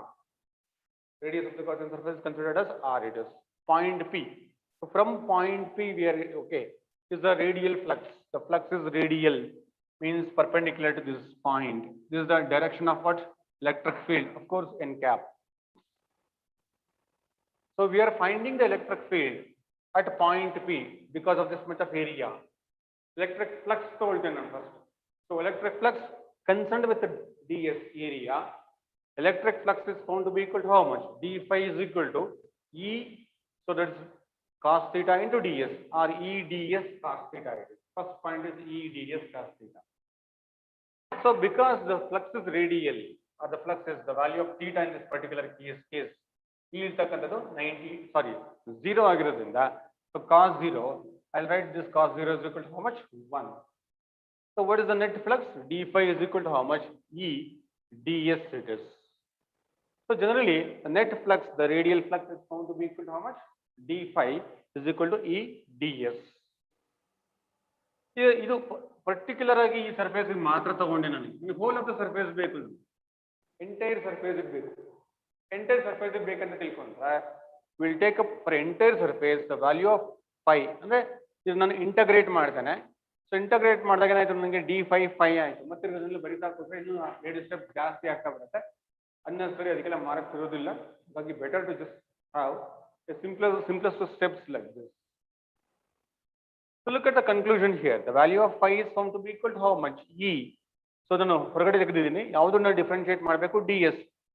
Sigma ಬೇಕಾದ್ರೆ ಬರ್ಕೋಬಹುದು ಅಂತ ಹೇಳಿ. So E into integral of ds. ಯಾಕಂದ್ರೆ ನಿಮ್ಗೆ ಸ್ವಲ್ಪ advanced mathematics ಬಗ್ಗೆ ಪರಿಚಯ ಇರೋದ್ರಿಂದ, so we are ready to do the things. So surface area ತಗೊಂಡಾಗ ನನಗೆ ಏನಾಯ್ತು, ಅಲ್ಲಿಗೆ ಸರ್ಫೇಸ್ ಏರಿಯಾ ಏನಾಗುತ್ತೆ ನನಗೆ, ಟೋಟಲ್ ಆಫ್ ಸರ್ಫೇಸ್ ಏರಿಯಾ ತಗೊಂಡಾಗ ds ಅಂತ ತಗೊಂಡ್ರೆ ಇಲ್ಲಿ 2 pi r is the surface spherical ಇದು into what? The length it is. Total surface area of the cylinder is equal to how much? 2 pi r into L. So have value of phi is equal to how much? E into, so this whole of the part is 2 kuda nanage enagutte, this is found to be equal to how much? 2 pi rl. So let us have this as equation 1. Means the value of phi is equal to how much? E into this much, 2 pi r, so radius, into the length. What is L? L is the length of the Gaussian surface it is. ಇದನ್ನ L ಅಂತ ಕರೀತಾರೆ. This is nothing but the length of the Gaussian surface. One part of derivation is completed. Phi is equal to how much? E into 2 pi r into L. This is the length. ಈಗ ನನಗೆ phi ಗೊತ್ತಾಯ್ತು, electric field ಇದು E is equal to how much? Phi divided by 2 pi rl ಅಂತ ಬೇಕಾದ್ರೆ ಬರೀಬಹುದು ಅಂದ್ರೆ ಇಲ್ಲ. Next part of our discussion is, so let us apply. ನಾನು Gauss ಲಾ ಹೋಗಿಲ್ಲ ನನಗೆ. Yes, I have found the value of phi in terms of electric field and of course the area in this case, because the value of phi is equal to how much? So electric field, so into area of cross section. Next, I'll just pass on to one part of it. ಏನದು? We are simplifying the expression. We are getting the expression for what? Electric field in terms of what? This is Gauss law. Gauss law application ಬೇಕು ನಮಗೆ. So let us go ahead with the statement of Gauss law. It explains that total electric flux is numerically equal to, so 1 by epsilon naught times the number of charges enclosed in the Gaussian surface it is. ಎಷ್ಟು charge enclose ಆಗಿರ್ತಕ್ಕಂಥದ್ದು? Q is the number of charges enclosed in the Gaussian surface. So write it as equation 2. So that is once again the value of phi is equal to 1 over epsilon naught into Q. That is the equation 2. From equations 1 and 2, equations 1 ತಗೊಂಡಿದ್ದೀನಿ, equation 2 ತಗೊಂಡಿದ್ದೀನಿ, left hand side phi ಇದೆ, ಇಲ್ಲೂ ಕೂಡ left hand side phi ಇದೆ. Of course I can equate these two. What happens? 1 by epsilon naught times the value of Q is equal to how much? E into 2 pi r L ಅಂತ ಬರೀತಾನೆ. So ಅಥವಾ so 1 into 1 Q by epsilon naught ಇದಿಷ್ಟು ತಗೊಂಡ್ರೆ, ಈ ಕಡೆ ತಗೊಂಡ್ರೆ value of E ಬಂತು ನಮಗೆ. E is equal to Q by epsilon naught 2 pi RL. So ಈ ಕಡೆ ಬೇಕಾದ್ರೆ ಈ ಬರಿಬೋದು, ತೊಂದರೆ ಇಲ್ಲ. ನಾನು ಈ ಇಲ್ಲೇ ಇದೆಯಲ್ಲ ಅದನ್ನ ಈ ಕಡೆ ಬರ್ದಿದ್ದೀನಿ ಅಷ್ಟೇ ನಾನೇ. According to the linear charge density, we discovered some of the topics. So in the previous class, yesterday's class, what is meant by linear charge density, surface charge density, and also volume charge density. So as per the linear charge density is concerned, so we'll have positive charges present on the surface of a conductor. So positive charges present on the surface of a conductor. So what about the value of linear charge density? Lambda is equal to how much? Charge in this particular case. So divided by what? Length of the conducting part. So conductor or wire. So this is known as linear charge density. By considering that particular part, linear charge density, into the we can write the linear charge density as, so lambda, it is equal to Q by L, charge per unit length. It is Q is equal to how much? Lambda into L. So let us call it as equation 4. So equation 4 ಅಂತ ಕರೆದನೆ. Let us have this one. ಇಲ್ಲಿ ನನಗೆ Q ಇರತಕ್ಕಂತ ಜಾಗದಲ್ಲಿ I'll write it as lambda into L ಅಂತ ಬರೀತೀನಿ. Look at this. ಈ ಕಡೆ ತಗೊಂಡಿದ್ದೇನೆ, lambda into L ಅಂತ ಆಯ್ತು. So the value of this one 2 pi epsilon naught R L. So this is the value of L. L ಜೊತೆಗೆ cancel ಆಗುತ್ತೆ. So what that you are going to have? The value of E is equal to how much? Lambda. So divided by 2 pi epsilon naught R. ಅಂತ ಬರೀಬಹುದು ಇಲ್ಲಿ. This is the expression for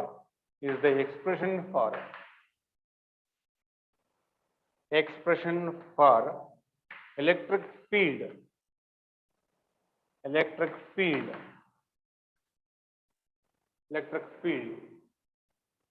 due to a infinitely long charged wire, due to infinitely charged long wire.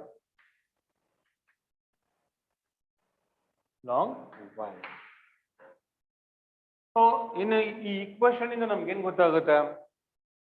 What this equation reveals at last?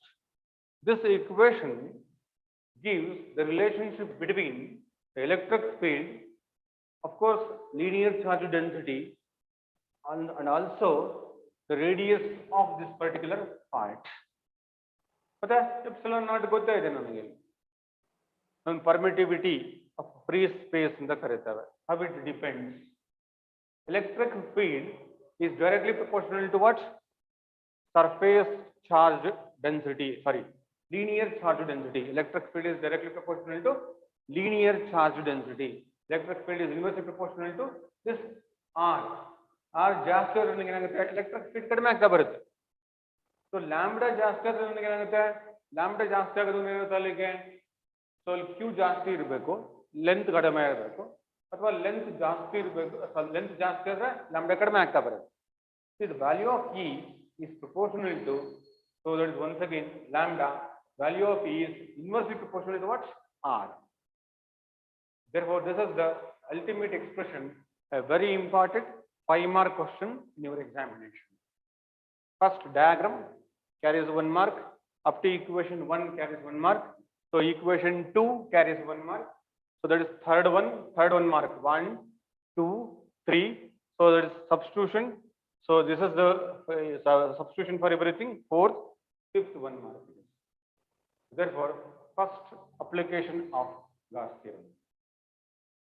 Notes nimage kalisodrandra. So that is once again you can just have the information concerned with this. Next, second one.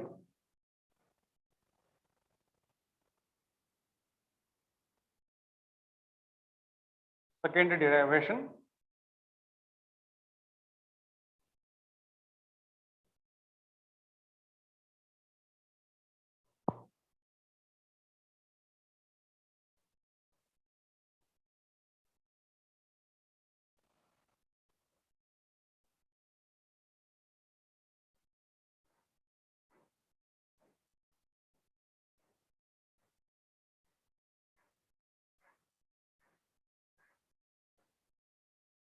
Second one, derive the expression for electric field. Derive the expression for electric field due to a uniformly charged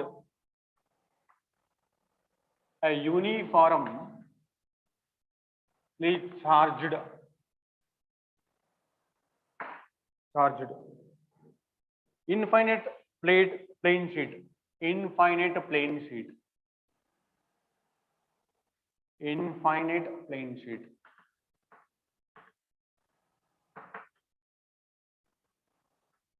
Plane sheet. Infinite plane sheet.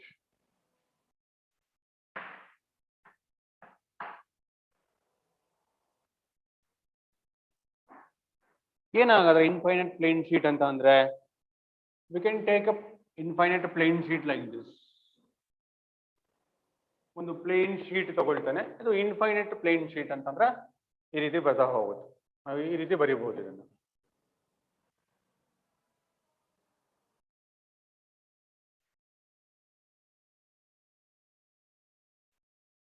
This is considered as infinite plane sheet on which, so that is, the charges are residing.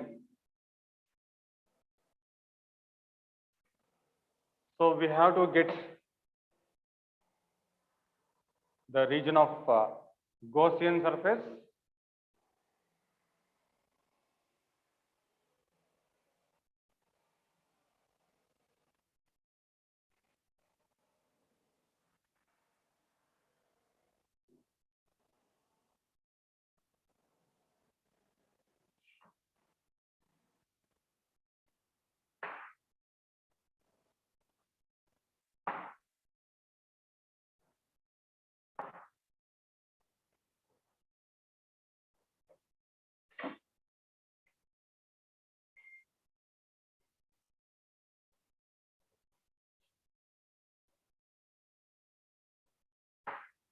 ಇದರಿಂದ ಒಳಗಡೆ ಹೋಗಿ ಈ ರೀತಿ complete ಆಗಿದೆ ಇದು.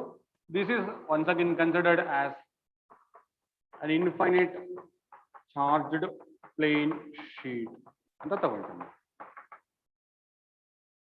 Look at this, the direction of this one, that is in here electric field ds. It is also ds.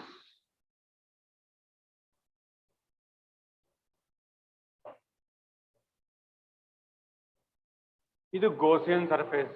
This is considered as a Gaussian surface.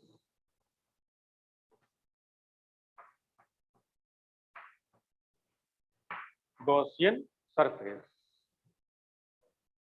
How to conclude the expression and for this? ನೋಡಿ, infinite plane sheet ಇದು. Plane sheet ಇದೆ, ಇದು charge ಮಾಡಿದೆ, ಇಲ್ಲಿ ಎರಡು ಕಡೆ ಕೂಡ charge ಆಗಿದೆ ಇದರಲ್ಲಿ, ಇದು ತಿಳ್ಕೊಳ್ಳೋಣ. ಸೊ ಇಲ್ಲಿಂದ ನಾನೊಂದು ಗಾಸಿಯನ್ ಸರ್ಫೇಸ್ ನ ಇಂಟ್ರೊಡ್ಯೂಸ್ ಮಾಡ್ಕೊಳ್ತೇನೆ. ಅಲ್ಲಿ introduce 2 different Gaussian surfaces this part. ಇಲ್ಲಿ 2 ಗಾಸಿಯನ್ ಸರ್ಫೇಸಸ್ ತಗೊಳ್ತಾ ಹೋಗ್ತಾನೆ. ಈ ಭಾಗದಿಂದ ಒಂದು ಗಾಸಿಯನ್ ಸರ್ಫೇಸ್ ಬರುತ್ತೆ ನನಗೆ, ಸೊ ಈ ಕಡೆ ಭಾಗದಿಂದ ಒಂದು ಗಾಸಿಯನ್ ಸರ್ಫೇಸ್ ಬರುತ್ತೆ. ಸೊ ಟೋಟಲ್ ಫೀಲ್ಡ್ ನನಗೆ ಈ ಕಡೆಯಿಂದ ಕೂಡ ಫೀಲ್ಡ್ ಇದೆ, ನನಗೆ ಈ ಕಡೆಯಿಂದ ಕೂಡ ಫೀಲ್ಡ್ ಎಕ್ಸಿಸ್ಟ್ ಆಗ್ತಾ ಇದೆ ಇಲ್ಲಿ ನನಗೆ. ಹಾಗಾದ್ರೆ ನೆಟ್ ಫೀಲ್ಡ್ ತಗೋಬೇಕಾದ್ರೆ ಹೇಗೆ ತಗೋಬೇಕಾಗುತ್ತೆ ನಾನು? That you have to consider the total field associated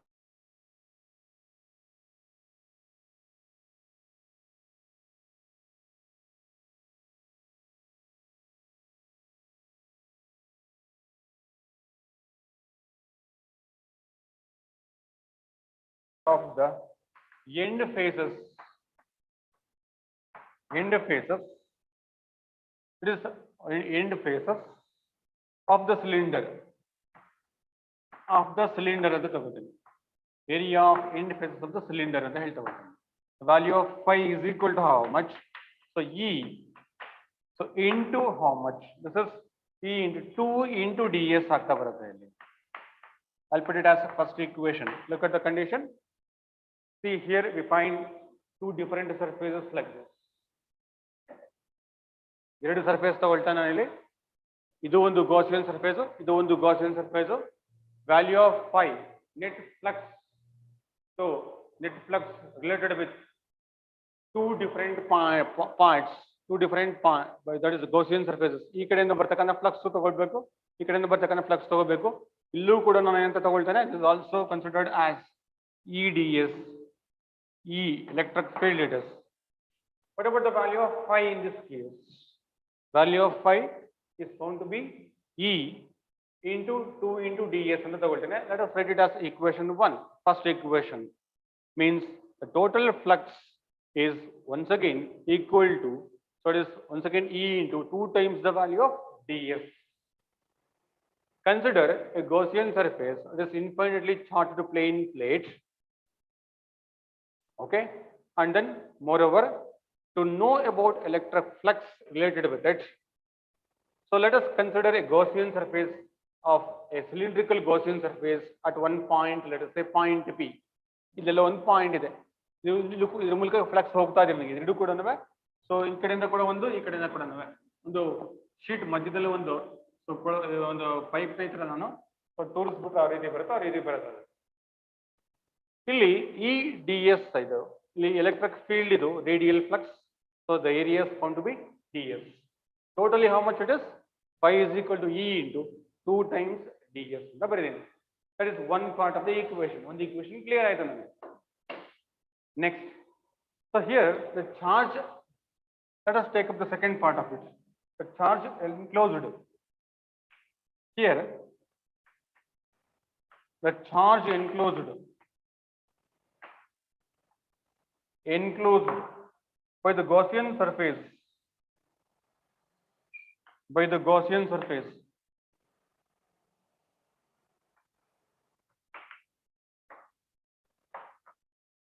charge enclosed by the Gaussian surface. So from this once again Gauss theorem, Gauss law, value of phi is equal to how much? So ನಾನು ಹಾಕೊಂಡಾಗ ನನಗೆ ಎಷ್ಟಾಯ್ತಲ್ಲಿಗೆ sigma into A, so divided by how much? Epsilon naught ಅಂತ ಬರೀತೇನೆ. This is considered as equation 2. First, apply Gauss theorem. So applying Gauss theorem, what you are going to get? The value of phi is found to be equal to. So value of phi is equal to how much? Value of phi is equal to 1 by epsilon naught times the value of q. ಮತ್ತೆ ಎಲ್ಲಾ ಕಡೆ ಕೂಡ ಅದನ್ನ ಬರಿತಾ ಕೂತ್ಕೊಳ್ಳೋಕೆ ಹೋಗೋದಿಲ್ಲ ಇಲ್ಲಿ. The value of phi is equal to how much? 1 by epsilon naught into, what about the value of q? Q is equal to how much in this particular case? Sigma, surface charge density is equal to how much? So q divided by what? Area of cross section in this case, where A is the area of cross section, area of cross section of this particular part. So let's look at this. What about the value of q? Q is equal to how much? Sigma into A. That I had written in the equation 2. That is phi is equal to how much? Sigma A divided by epsilon naught. We find these two equations. Value of phi is equal to E into 2 into ds. Value of phi is equal to sigma into A into epsilon naught. Equating equations 1 and 2. Equating equations 1 and 2. What we expect in this particular case? E into 2 into ds is equal to how much? Sigma into A. So divided by epsilon naught and the ಬರೀತಾನೆ. I can just put it easily like this.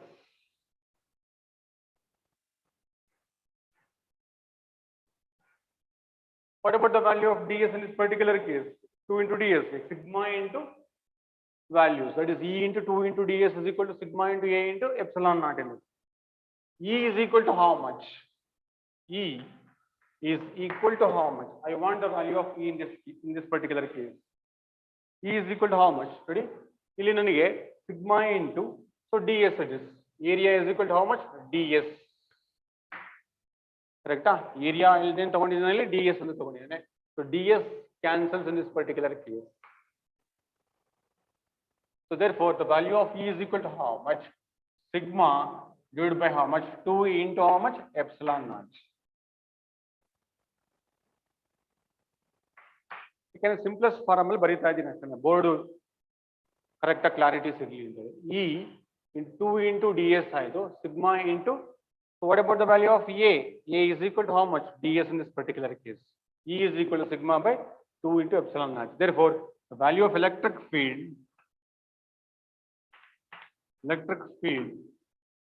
is directly proportional to surface charge density. Surface charge density.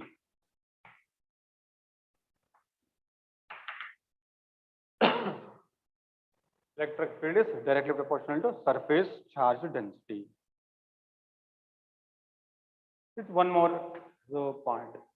Of course, you so ಇದನ್ನ electric field ನೀವು ಅಕಸ್ಮಾತ್ ಏನಾದರೂ ಕೂಡ ನಾವು vector form ಅಲ್ಲಿ ಬರೀರಿ ಅಂತ ಕೇಳಿದ್ರೆ you can just write like this: sigma divided by 2 epsilon naught into what? N cap. So this is the vector form. Electric field in the vector form. You can write like this. It is in the vector form. This is one more application.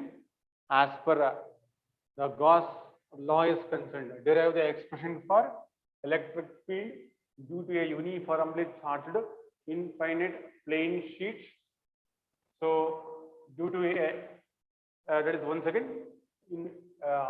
Electric field due to a uniformly charged plane sheet. Plane sheet is the first part of total flux. Second equation value of phi. Third equation directly you can write with a vector form. Next, third different application.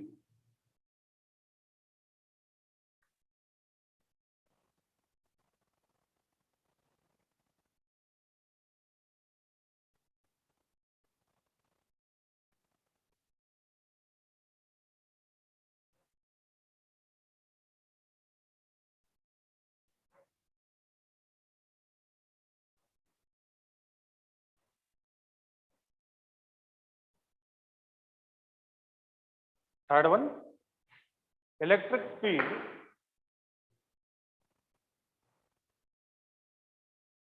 due to a uniformly charged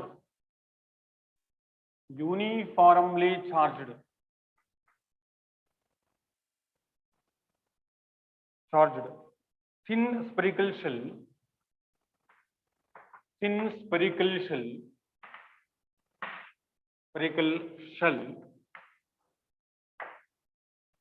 spherical shell when the point outside the point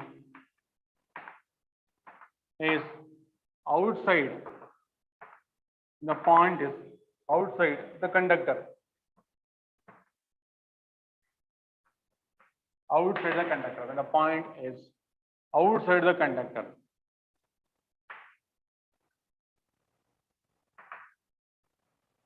I'll consider one spherical shell like this,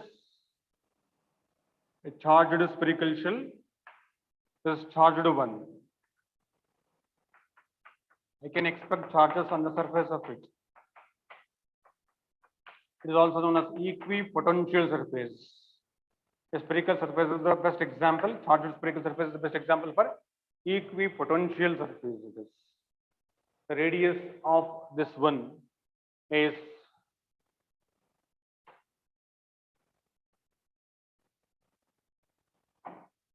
I'll consider one more surface.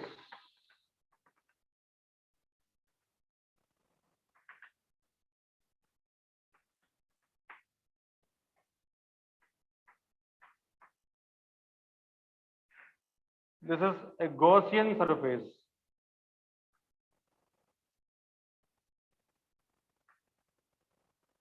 Gaussian spherical surface.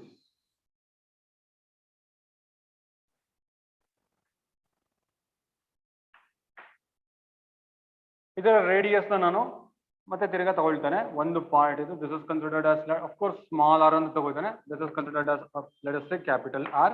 Point O ಇದು. So here is the point where we are going to consider the field. Point P. This is the point P where we are finding the electric field. This is a radial flux or the flux. Charges are here. This we consider it as a Gaussian surface.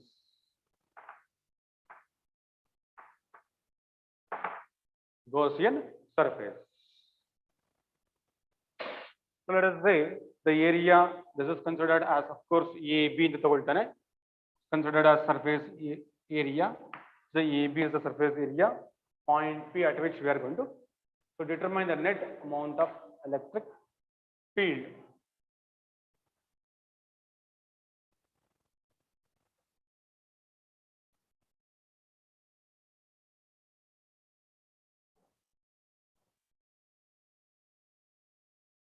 Look here.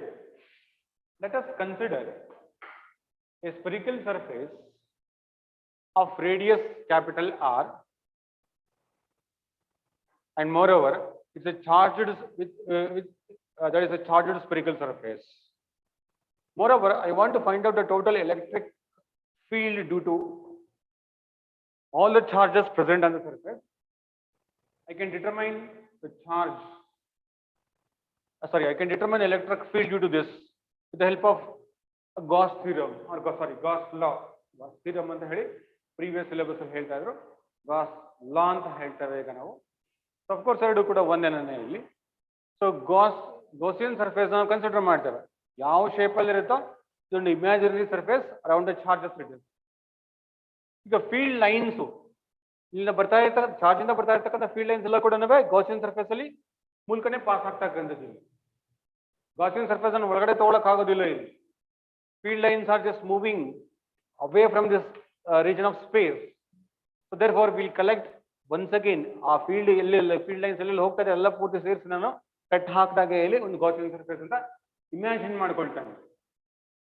We'll imagine one Gaussian surface. So this is known as Gaussian surface.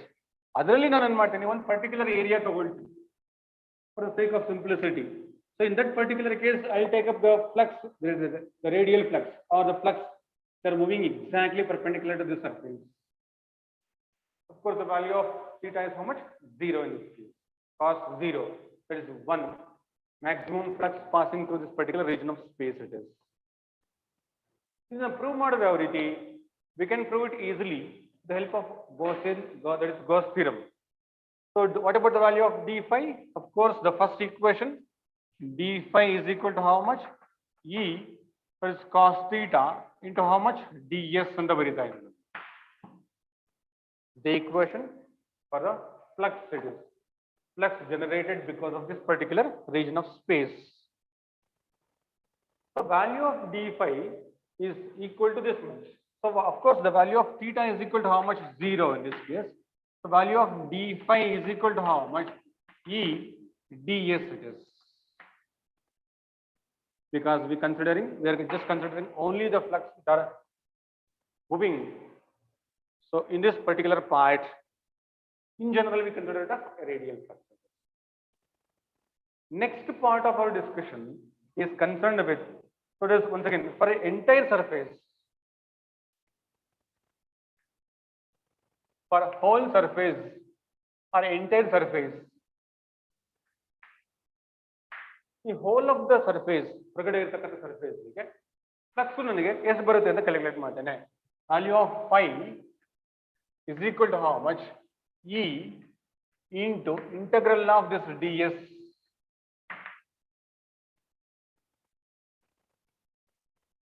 ಈ equation ನಾನು integrate ಮಾಡ್ಕೊಂಡ್ರೆ D five ನನಗೆ five ಆಯ್ತು, ಈಸಿಯಾಗಿ ನಾನು represent ಮಾಡಬಹುದು. ಈ ಹಾಗೆ ಇದೆ integral of what? ds it is. So get the value of integral of ds in this particular part. So that is once again where S is the surface area. That is once again the value of phi is equal to how much? E S it is.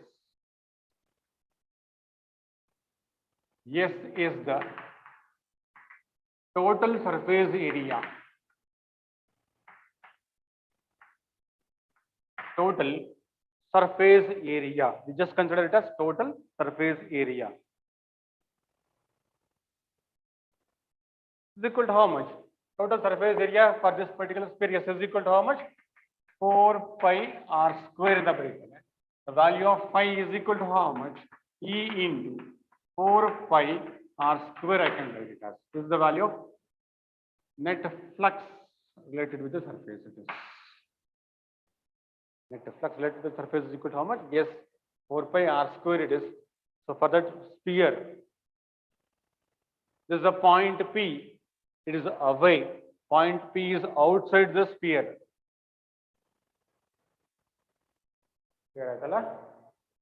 Yes. ಇಲ್ಲಿವರೆಗೂ ನಾವು Gauss theorem ಏನು ಕೂಡ ನಾವೇ ತಗೊಂಡಿಲ್ಲ. Let us once again apply Gauss theorem or Gauss law for it. Here, if you just observe, according to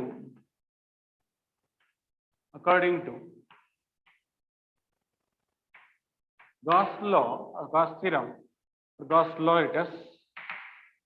What about the value of phi? Phi is equal to how much? 1 by epsilon naught times the value of what? Q it is. I'll just put it as equation 1. This is equation 2. So that's once again from equations 1 and 2. Equations 1 and 2. What do you write? The value of 1 over by epsilon naught into Q is equal to how much? So this is E into 4 pi r square it is. 4 pi r square.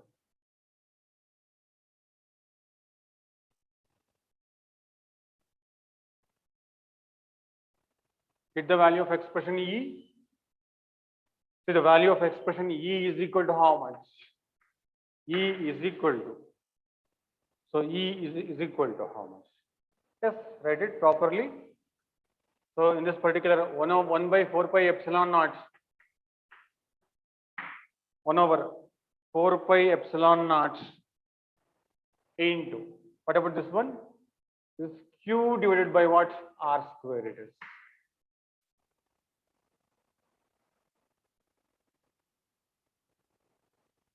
Expression E, electric field is equal to how much? So 1 over 4 pi epsilon naught into Q by R square in the bracket. ಇದು ಕೂಡ ಅಷ್ಟೇ 5 mark question ನಿಮಗೆ easiest ವೇನಲ್ಲಿ ನೀವು represent ಮಾಡಬಹುದು. This is the simplest method adopted by me to solve the equation. Look at this. What is the first part? ನಾನು ಇಲ್ಲೇನು ಕೂಡ ಕನ್ಸಿಡರ್ ಅಂತೆಲ್ಲ ಬರೀತಾ ಹೋಗ್ತಾ ಇಲ್ಲ ಇಲ್ಲಿ. Consider a spherical surface of radius what? Capital R. ಅದನ್ನ ಬಾಯಲ್ಲಿ ಹೇಳ್ತಾ ಇದ್ದೇನೆ. ಸೊ ಅದನ್ನ ಅದಕ್ಕೆ ನಿಮಗೆ ಇಲ್ಲೆಲ್ಲಿ ನಿಮಗೆ ಮಾರ್ಕ್ಸ್ ಅವಾರ್ಡ್ ಮಾಡ್ತಾರೆ ಆ ಒಂದು ಪಾರ್ಟಿಗೆ ಮಾತ್ರ ಇಂಪಾರ್ಟೆನ್ಸ್ ಕೊಟ್ಟು ಈಕ್ವೇಷನ್ಸ್ ನಂಬರ್ಸ್ ನ ಬರೀತಾ ಹೋಗ್ತಾ ಇದೆ. Look at this.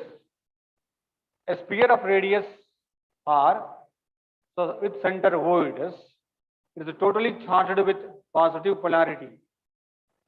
Now what we are going to explain? Yes, I want the net electric field due to all these charges. I can determine it easily by applying Gauss law. It is possible. Suppose if I consider a Gaussian surface around it. ನಾನು Gaussian surface ಹಾಕೊಂಡಿದ್ದೇನೆ ಇಲ್ಲಿ ಸುತ್ತ ಕೂಡ imaginary surface. ಇಲ್ಲಿಂದ flux ಹೊರಗಡೆಗೆ ಹೋಗುತ್ತೋ ಆ part ಎಲ್ಲ ಕೂಡ ಹಿಡಿದಿಟ್ಕೋಬಹುದು Gaussian surface.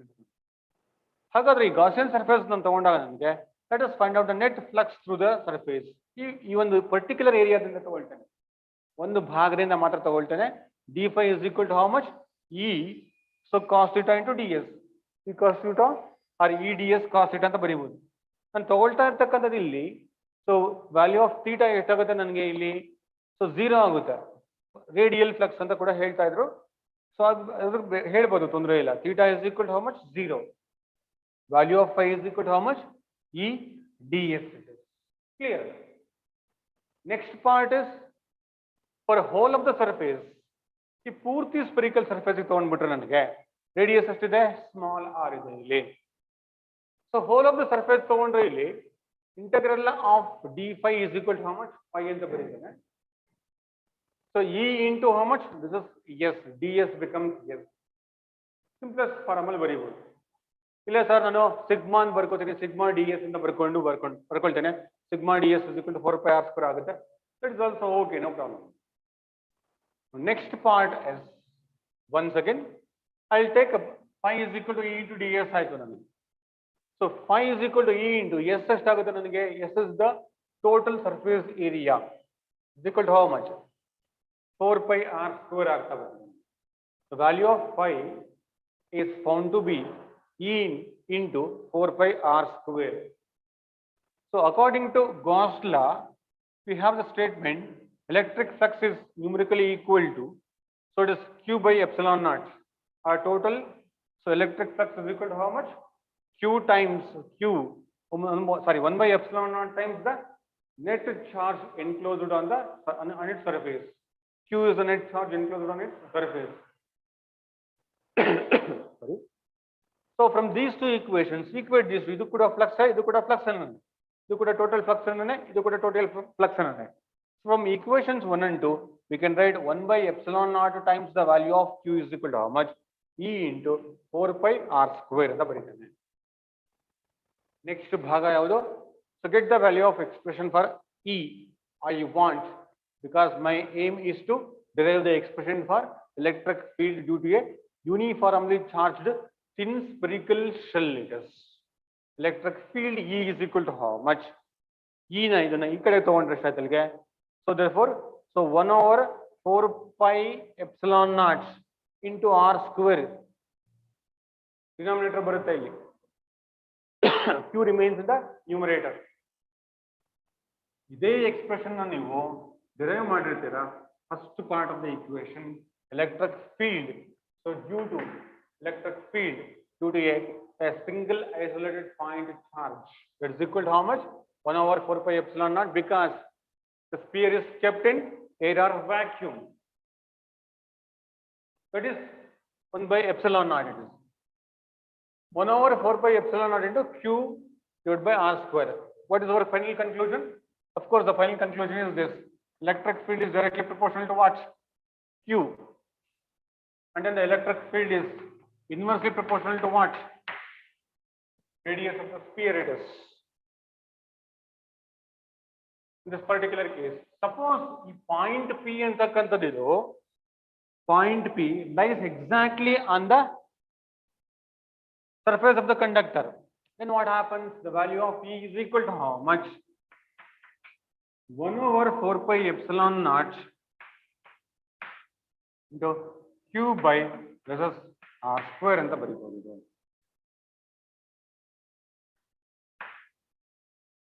Outside the surface adre small r square barutte illi. On the surface adre capital R square barutte. What about the electric field inside this at point O? The electric field more different positions na tagondidini nanu. Electric field, so considered at two different points, one outside the sphere. So that is equal to how much? 1 over 4 pi epsilon naught into Q by r square. First equation, derived equation. Second one, so yes, suppose if the point P lies exactly on the surface of the sphere, what about this one? The radius r becomes capital R. If the value, that is, if I want to find out the electric field inside this point 1 ಅಲ್ಲಿ ಕಂಡುಹಿಡಿಯಬೇಕು ಅಂತ ತಿಳ್ಕೊಳ್ಳಿ. Electric field ಅಲ್ಲಿ ಎಷ್ಟಿರುತ್ತೆ? Electric field ಅಲ್ಲಿ electric field 0 ಆಗ್ಬಿಟ್ಟಿರುತ್ತೆ ಅಲ್ಲಿ. ಯಾಕೆ electric field 0 ಇಲ್ಲಿ? ಈ ಪಾಯಿಂಟ್ ಅಲ್ಲಿ charges will never reside inside the conductor. ಈ ಒಂದು ಸ್ಪೆರಿಕಲ್ ಶೆಲ್ ಒಳಗಡೆ ನನಗೆ ಎಲೆಕ್ಟ್ರಿಕ್ ಚಾರ್ಜಸ್ ಇರೋದಕ್ಕೆ ಚಾನ್ಸಸ್ ಇಲ್ಲ ಇಲ್ಲಿ. ಮೋರ್ ಓವರ್ ಎಲೆಕ್ಟ್ರಿಕ್ ಫೀಲ್ಡ್ ನನಗೆ ಈ ಒಂದು ಪರ್ಟಿಕ್ಯುಲರ್ ಸರ್ಫೇಸ್ ಒಳಗಡೆ ನನಗೆ ಎಲೆಕ್ಟ್ರಿಕ್ ಫೀಲ್ಡ್ ಲೈನ್ಸ್ ಮೂವ್ ಆಗೋದಿಲ್ಲ. ಇದು electric field ಒಳಗಡೆ ನನಗೆ electric flux I cannot expect electric flux inside the spherical shell. Therefore, electric field inside the conductor, that is equal to how much? 0 in this particular part.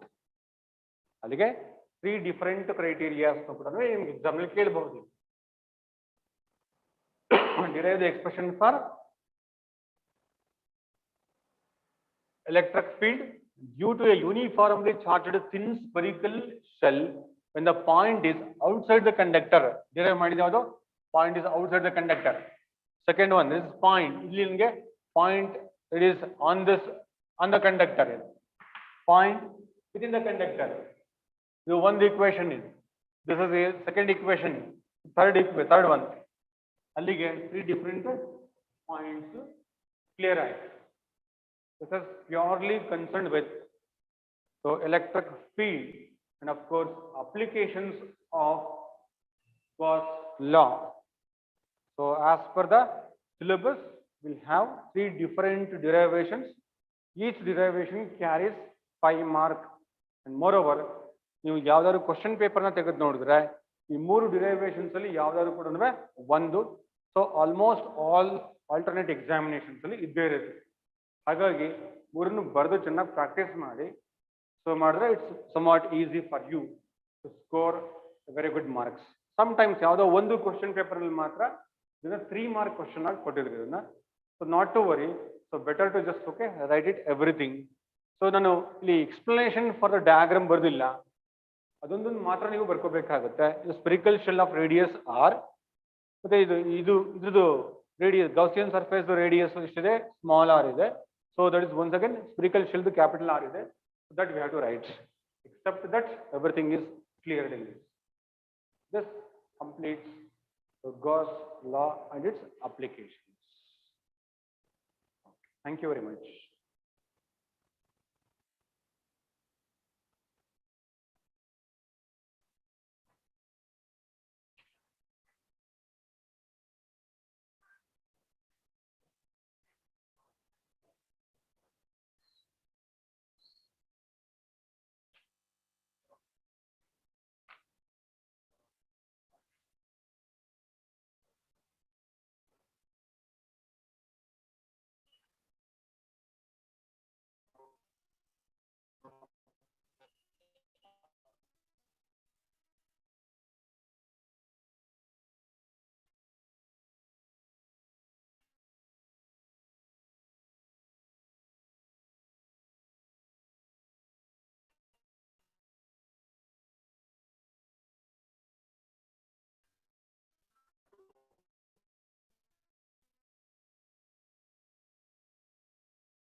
In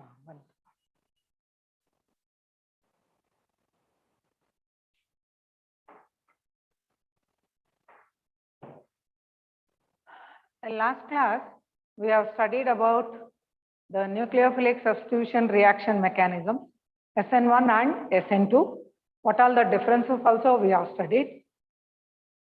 That is, a nucleophile can substitute in place of halogen atom of a haloalkane in two ways. Either it can follow first order kinetics or it can follow second order kinetics.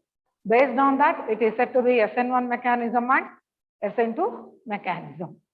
Now, the same mechanism occurs even in case of optically active compound. That is, today the topic we are going to discuss is stereochemistry, stereochemical aspects of haloalkanes. Say in first year, we have studied this isomerism. In isomerism, there are two kinds. One is structural, other one is stereoisomerism. Structural isomerism and stereoisomerism. Of course, this in detail we have studied chain position and functional isomerism in detail in first year. Okay. In stereoisomerism, there are two types. One is geometrical isomerism, other one is optical isomerism. Even geometrical isomerism we have studied in first year, cis isomerism and trans isomerism in case of alkene. This we have studied in case of alkene. Okay. Here we will be studying optical isomerism in detail in this. This is the branch of isomerism only. Isomerism broadly classified based on structure, based on spatial arrangement. Stereo andre spatial arrangement of atoms. Based on that, it can be classified into two kinds, geometrical and optical isomerism. Of course, geometrical isomerism in first year only we have studied. There are two main conditions. One is presence of a double bond. There must be a double bond in the molecule. And the second condition is the groups bonded to these double bonded carbon atom must be different. Of course, that in detail, cis 2-butene and trans 2-butene. So many examples we have studied there. Now, optical isomerism. Optics means light. It is one of the stereoisomerism where the isomers differ in only optical rotation of plane polarized light. What is meant by plane polarized light? Now, let us discuss this in detail. Okay. That is what stereochemical aspects. There are some terms in this we are supposed to study. First, plane polarized light.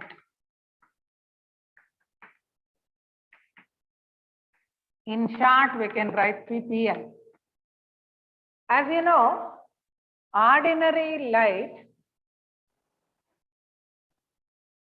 vibrates in all directions.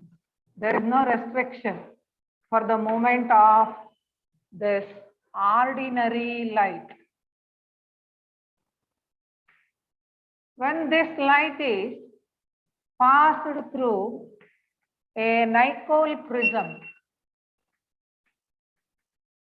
this can bring all that optical rotation. I mean, the vibration of this light particles into single direction, all being merged and this is said to be plane polarized light.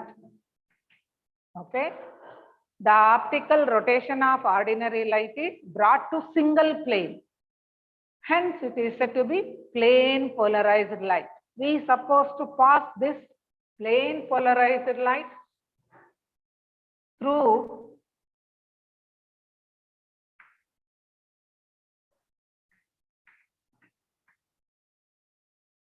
a polarizer tube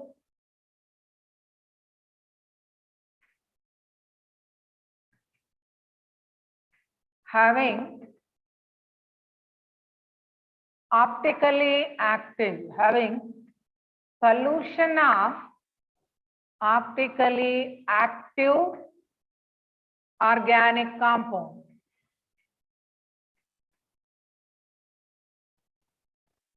Okay, this tube contains solution of optically active organic compound. Then this rotation, when you view, that will show either rotation in the clockwise direction or in anti-clockwise direction.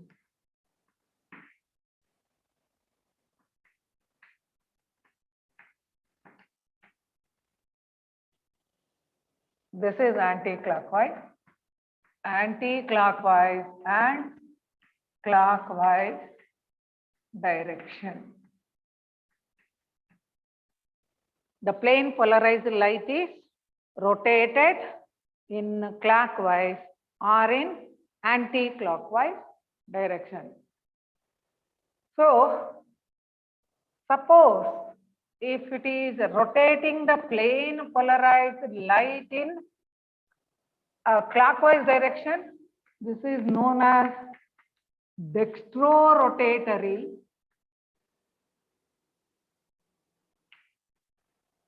And if it is rotating in anti-clockwise, this is known as levorotatory.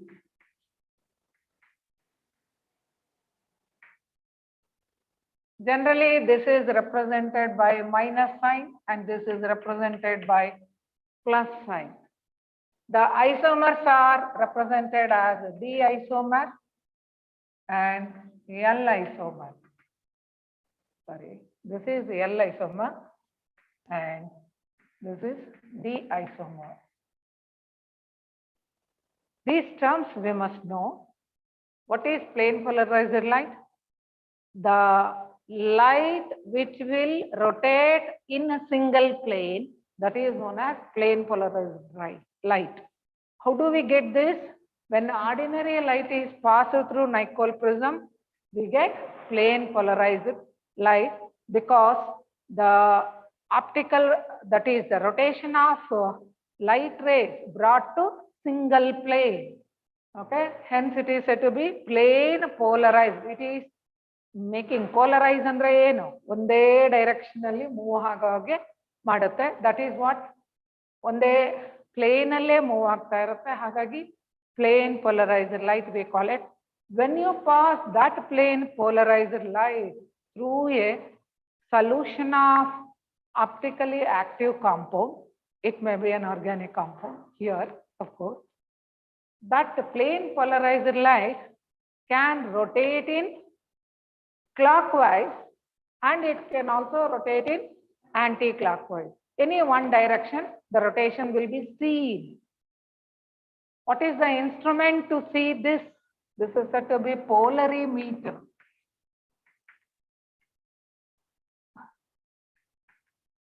With the help of polarimeter will have one Nicol prism, okay, and this polarizer tube and one more Nicol prism. Then through that lens we can able to see whether it is rotated in clockwise or anti-clockwise. If you take, this is left side, That is, the plane polarized light is rotated in left direction, that is called anti-clockwise, and such rotation is called a levo rotation. And if it is plane polarized light, if rotates in right side, that is known as dextro-rotatory, okay, and clockwise direction we call it. The isomer, if it is the optically active compound, is an Ella isomer, means you get the rotation like this. That is, in anti-clockwise, the plane polarized light is rotated through some angle. Angle they measure, angle of rotation ಅಂತ measure ಮಾಡ್ತಾರೆ. ಅದು detail ಆಗಿ ನಿಮಗೆ ಬೇಕಾಗಿಲ್ಲ. ಹಾಗೆ aunty clockwise ಅಂದ್ರೆ ಇಲ್ಲಿ ಎಷ್ಟು ಆಂಗಲ್ ರೈಟ್ ಸೈಡ್ಗೆ ರೊಟೇಟ್ ಆಗಿದೆ ಅಂತ. And it is represented by minus sign, levorotatory. Dextrorotatory is represented by a plus sign. So here we are supposed to learn what is dextroisomer,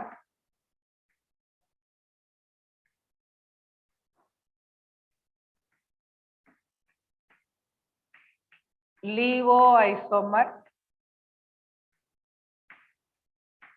Dextroisomer is nothing but an optically active compound which rotates the plane polarized light in clockwise direction. Clockwise direction.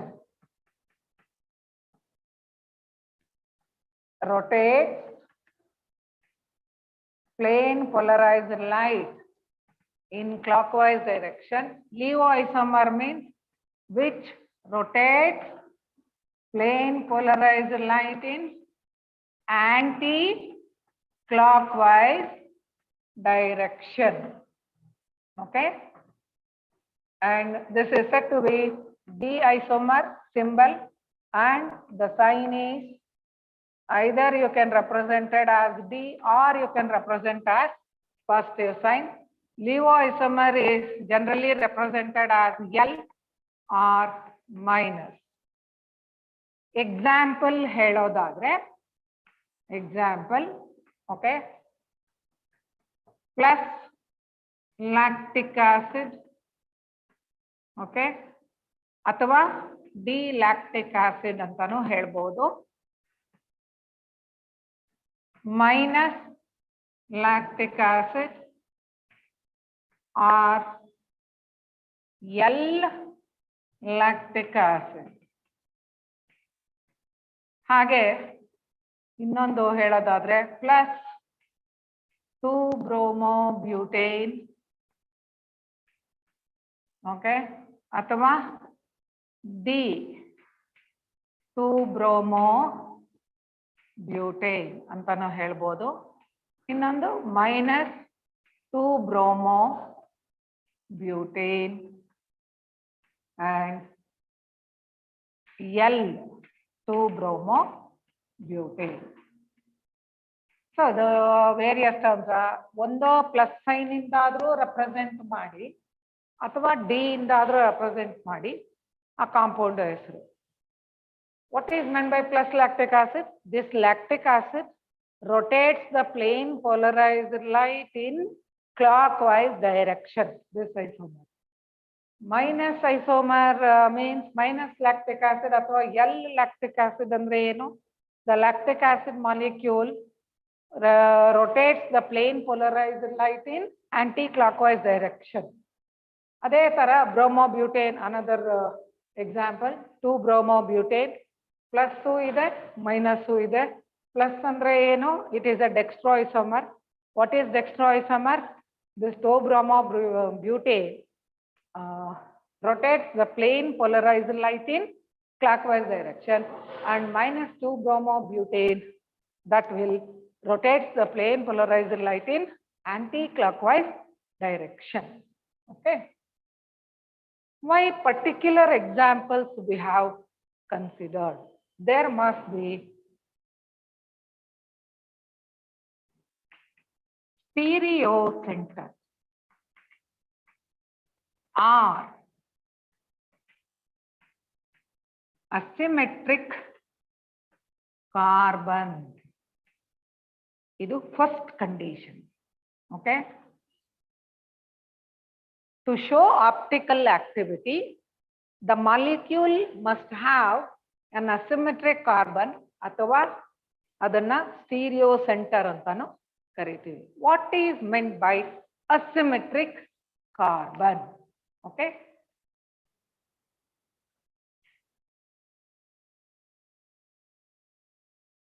Carbon, a tetrahedral carbon bonded to 4 different substituents, and it is represented with a star mark. That carbon is called stereo center or optically active center, or you can say that carbon is called asymmetric carbon. Why do we call asymmetric carbon means? Let us consider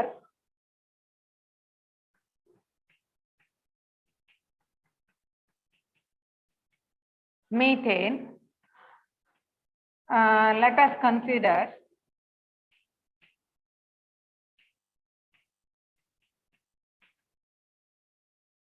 two bromobutane I had written there. Okay. Now, in this, all the atoms are same. Atva, let us consider this. Yenido pentane, neopentane. Okay. The carbon atom is attached to similar groups in this case. Ade neevu atoms helodadre methane tagondre ella same atom attach agide. This is not optically active and this is not optically active. Ee carbon na ನಾವು symmetric carbon anta ಕರಿತೀವಿ. Why we call it a symmetric carbon? If you do equal half, okay, equal half, when you break the molecule, okay, you get equal halves. Adike idu symmetry is there in it. Okay. Andre same groups eradu half alli ಕಾಣಿಸುತ್ತೆ, same atoms ಇದೆ. ಅದೇ ನೀವೇನಾದ್ರೂ ಇದನ್ನ break ಮಾಡಿದ್ರೆ you don't have that symmetry. ಅದಕ್ಕೆ ಇದನ್ನ asymmetric carbon ಅಂತ ಕರಿತೀವಿ.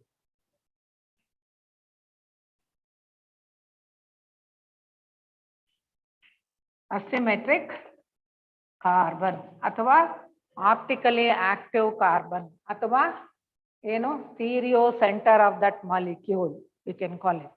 Okay.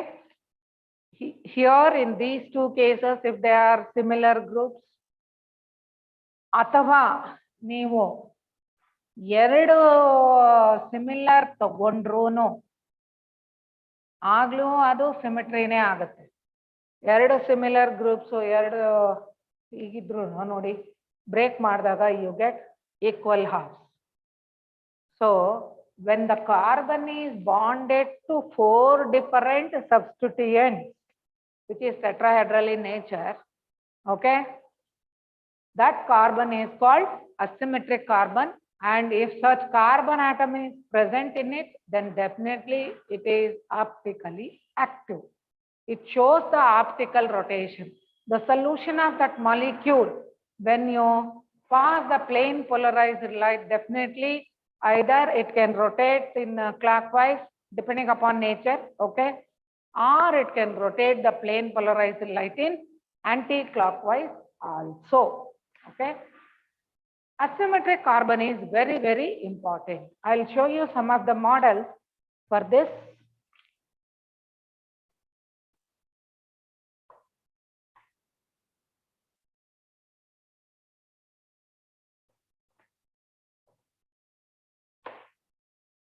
You can see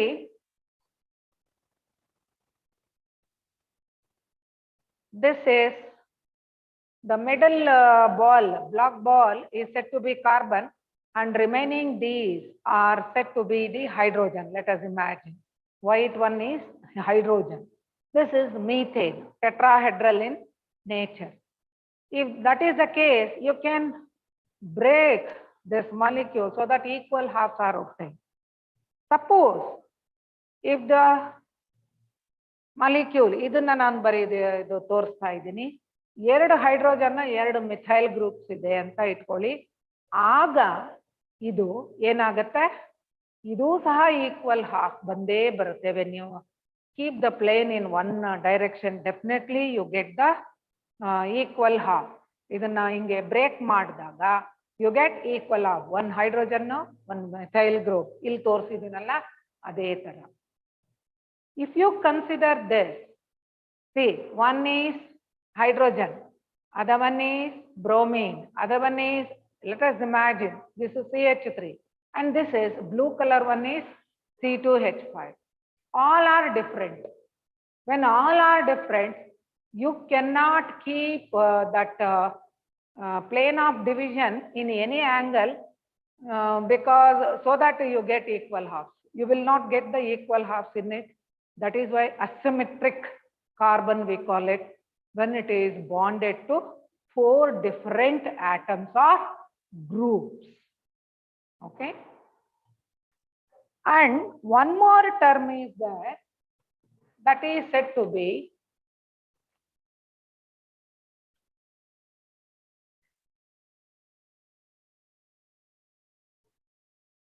enantiomer.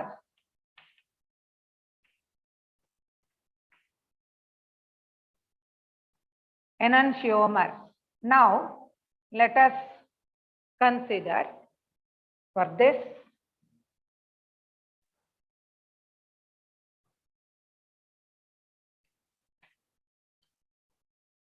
these are nothing but optical isomers which are related, andre optically active idu, optical isomers which are related as non-superimposable mirror images. Idanna enantiomers anta karitare, or called enantiomers. Consider this.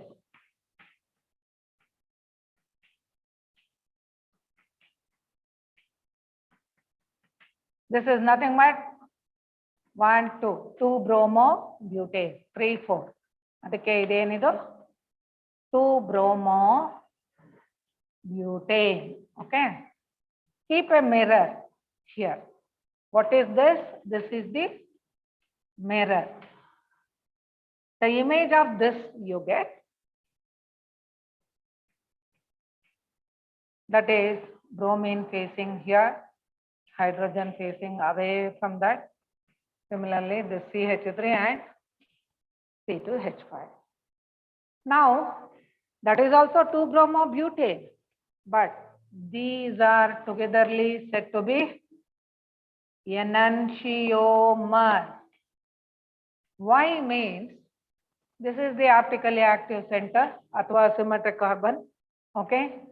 This carbon, when you superimpose on this carbon, okay, the carbon you are keeping on the top of this carbon, CH3 coincides, C2H5 coincides, but bromine is not coinciding with bromine but with hydrogen, and the left side molecule bromine is coinciding with the hydrogen. I'll show you with the help of this.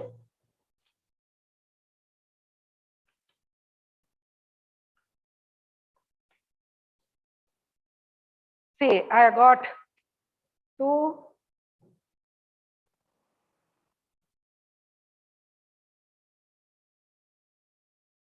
optical isomers. Okay, this is one molecule. When you keep a mirror image is like this, isn't it? Red reflecting red, yellow, and this white hydrogen here, and the blue this. Correct? Now, if I keep this carbon on the top of this, Okay, that is what superimposing. Super ಅಂದ್ರೆ ಏನು? ಅದರ ಮೇಲೆ ಇಡೋದು ಅಂತ ಅರ್ಥ. ಇದ್ರ ಮೇಲೆ ಇಟ್ಟಾಗ ನೋಡಿ, ಮೇಲಿಂದ ಎರಡು ಯೆಲ್ಲೋ ಬಾಲ್ಸ್ ಕೋಯಿನ್ಸೈಡ್ ಆಗಿದೆ, ಬ್ಲೂ ಬಾಲ್ಸ್ ಕೋಯಿನ್ಸೈಡ್ ಆಗಿದೆ.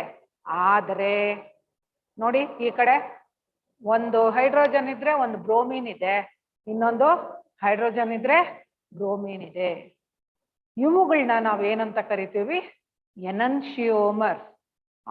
ಇದು ಆಪ್ಟಿಕಲಿ ಆಕ್ಟಿವ್, ಇದು optically active, but when you superimpose they are the mirror image of that object, what you get is enantiomers, which are related as non-superimposable mirror images. They cannot merge one on the other. Okay, that is known as enantiomers. The phenomenon is called enantiomerism. Okay, then ಕೆಲವು terms ನೀವು learn ಮಾಡಲೇಬೇಕು ಇಲ್ಲಿ, in order to understand when we use the term. Okay, and one more is there,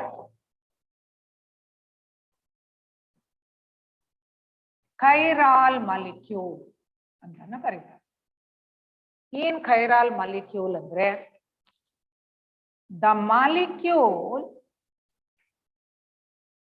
that is non-super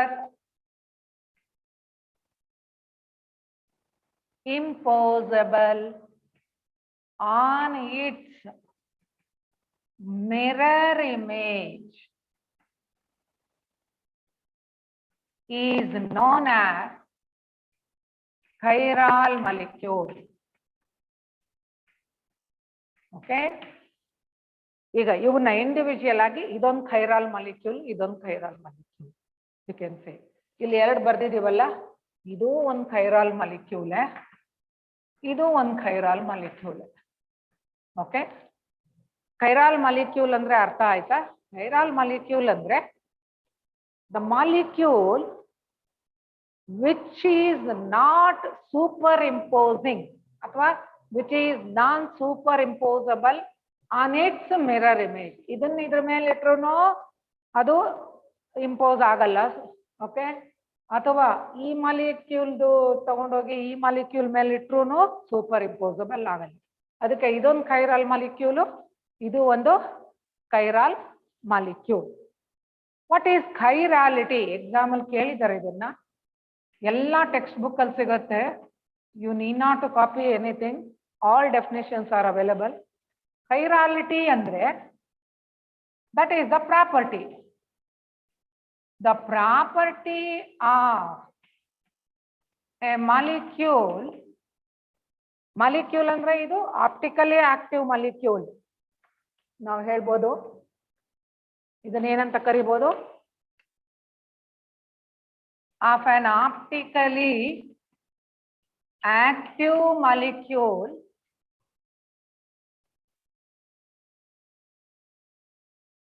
which is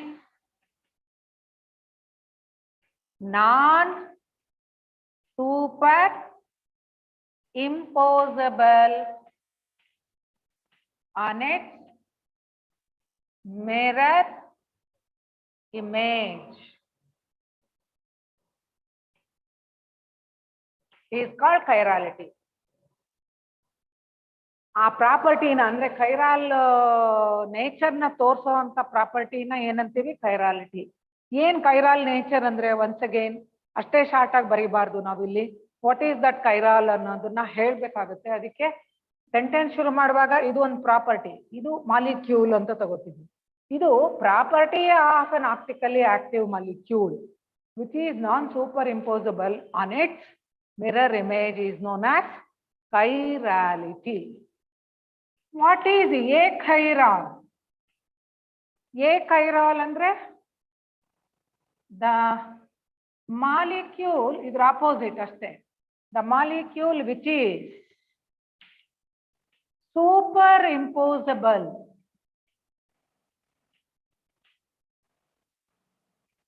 on its mirror image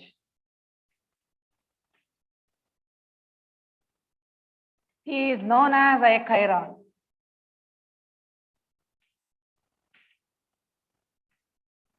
ಅಂದ್ರೆ ಅದು ಒಂದ್ರ ಮೇಲೆ ಒಂದಿಟ್ರೆ ಅದು coincide ಆಗುತ್ತೆ.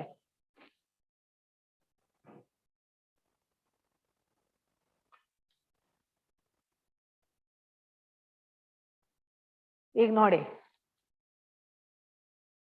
ಇವೆರಡು ಏನು, ನಾವೇನಾದ್ರೂ ಸೂಪರ್ ಇಂಪೋಸ್ ಮಾಡಿದ್ರೆ ಇಲ್ಲಿ ಅಟ್ಲೀಸ್ಟ್ ಎರಡು ಬೇರೆ ಬೇರೆ ಆಗಿದೆ ಅಲ್ವಾ? ಎರಡು ಕೋಇನ್ಸೈಡ್ ಆಗಿದ್ರು ಎರಡು ಬೇರೆ ಬೇರೆ ಇದಾವೆ ಇದರಲ್ಲಿ. ಇವೆರಡೂ ಏನು ಕೈರಾಲ್ ಮಾಲಿಕ್ಯೂಲ್ಸ್ ಅದು. ಏ ಕೈರಾಲು ಅಂದ್ರೆ ಈಗ ನೋಡಿ, ಇದು ತಗೊಂಡಿದ್ದೀವಿ. ಇಲ್ಲಿ ಆಪ್ಟಿಕಲಿ ಆಕ್ಟಿವ್ ಸೆಂಟರ್ ಇರೋದೇ ಇಲ್ಲ, ಯಾಕೆಂದ್ರೆ ಈಕ್ವಲ್ ಹಾಫ್ ಆಗುತ್ತೆ ಇದು. ಓಕೆ, ಅದಕ್ಕೋಸ್ಕರ ಇದನ್ನ ನಾವು ಏಕೈರಾಲ್ ಅಂತ ಕರಿಬಹುದು. ಇನ್ನೊಂದು ಏನು ಅಸಿಮೆಟ್ರಿಕ್ ಕಾರ್ಬನ್ ಇಲ್ಲ ಇದರಲ್ಲಿ, ಎರಡು ಗ್ರೂಪ್ ಸಿಮಿಲರ್ ಇದೆ. ಈಗ ಇದ್ರ ಮಿರರ್ ಇಮೇಜ್ ಹಿಂಗಿದೆ ಅಂತ ಅನ್ಕೊಳ್ಳಿ. ಓಕೆ, ನಾವೀಗ ಇದನ್ನ ಇದ್ರ ಮೇಲೆ ಇಡ್ತೀವಿ, ಹಿಂಗೆ ಇದ್ರ ಮೇಲೆ ಹೀಗೆ ಇಂಪೋಸ್ ಮಾಡ್ತೀವಿ. ಓಕೆ,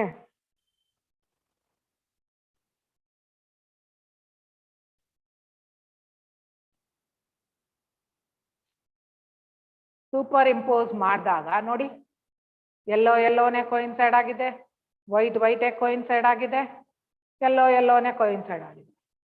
ಇದು ಏನಂತೀವಿ ನಾವು, ಏಕೈರಾಲ್ ಮಾಲಿಕ್ಯೂಲ್.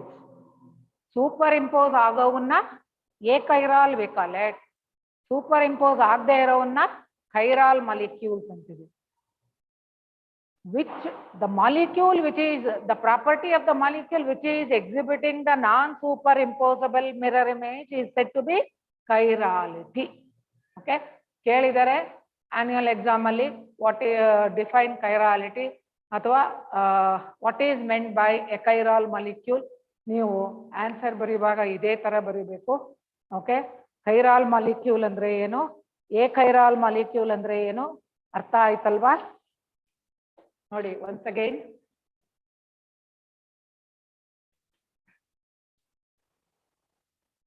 ಈಗ ಒಂದ್ ಹೇಳೋಣ.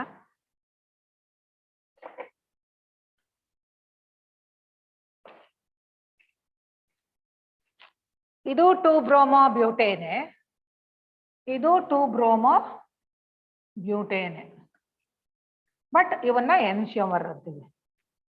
ಒಂದು ಈಗ ಆಪ್ಟಿಕಲ್ ರೊಟೇಷನ್ ತಗೊಂಡ್ರೆ ವಿತ್ ರೆಸ್ಪೆಕ್ಟ್ ಟು ಹೈಡ್ರೋಜನ್ ತಗೊಂಡ್ರೆ, ಹೈಡ್ರೋಜನ್ ಲೆಫ್ಟ್ ಇಂದ ಹಿಂಗೆ ರೊಟೇಟ್ ಮಾಡಿದ್ರೆ ನಾವು, ಓಕೆ, ಇದು ಕ್ಲಾಕ್ ವೈಸ್, ಇದಕ್ಕೆ ಏನಂತೀವಿ, ಪ್ಲಸ್ ಐಸೋಮರ್ ಅಂತೀವಿ. ಇಲ್ಲಿ ಹೈಡ್ರೋಜನ್ ಈ ಕಡೆ ಇದೆ, ಬಲಗಡೆ ಇದೆ, ಇದು ಆಂಟಿ ಕ್ಲಾಕ್ ವೈಸ್, ಅದಕ್ಕೆ ಇದು ಮೈನಸ್ ಐಸೋಮರ್. ಹೌದಾ? ಅಂದ್ರೆ ಇದು ಡೆಕ್ಸ್ಟ್ರೋ ಐಸೋಮರ್ ಅಂತ ಆಯ್ತು, ಇದು ಲೀವೋ ಐಸೋಮರ್ ಅಂತ ಆಯ್ತು. It is combination of both. ಯಾವುದು? Dextro and laevo. ಓಕೆ, ಇವೆರಡು ಈಕ್ವಲ್ ಅಮೌಂಟ್ ಇತ್ತು, ಇದು 50% ಇದೆ, ಇದು 50% ಇದೆ ಅಂದ್ರೆ ಅದನ್ನ ನಾವು ರೆಸಿಮಿಕ್ ಮಿಕ್ಸ್ಚರ್ ಅಂತ ಕರಿತೀವಿ. Plus or minus two bromo butane example ಹೇಳೋದಾದ್ರೆ, plus or minus two bromo butane. equimolar amounts of the mixture of equimolar amounts of dextro and levo isomer is known as racemic mixture. This is optically inactive. This mixture is optically inactive. Enantiomers optically active. Individual ಆಗಿ ಒಂದು clockwise direction ಅಲ್ಲಿ rotate ಮಾಡ್ತಾ ಇದೆ, ಇನ್ನೊಂದು anticlockwise ಅಲ್ಲಿ rotate ಮಾಡ್ತಾ ಇದೆ plane polarised light ನ. Enantiomers are optical isomers. Okay, when they are in equal amounts we call it as racemic mixture. The mixture of equimolar amounts of dextro and levo isomers which has zero optical rotation is known as racemic mixture. ಯಾಕೆ ಈ terms ಎಲ್ಲ ಗೊತ್ತಿರಬೇಕು ಅಂದ್ರೆ next ನಾವು ಇಲ್ಲಿ examples ತಗೊಂಡು SN1 SN2ಗೆ optically active molecule haloalkane ತಗೊಂತೀವಿ. ಆಗ ಅಲ್ಲಿ ಹೇಳ್ತೀವಿ ರೆಸಿಮೈಸೇಷನ್ ಅಥವಾ ರೆಸಿಮಿಕ್ ಮಿಕ್ಸ್ಚರ್ ಅಂತೀವಿ. ರೆಸಿಮೈಸೇಷನ್ ಅಂದ್ರೆ ದಟ್ ಈಸ್ ರೆಸಿಮೈಸೇಷನ್ ಅಂದ್ರೆ conversion of the process of conversion of one enantiomer into another enantiomer is known as racemization.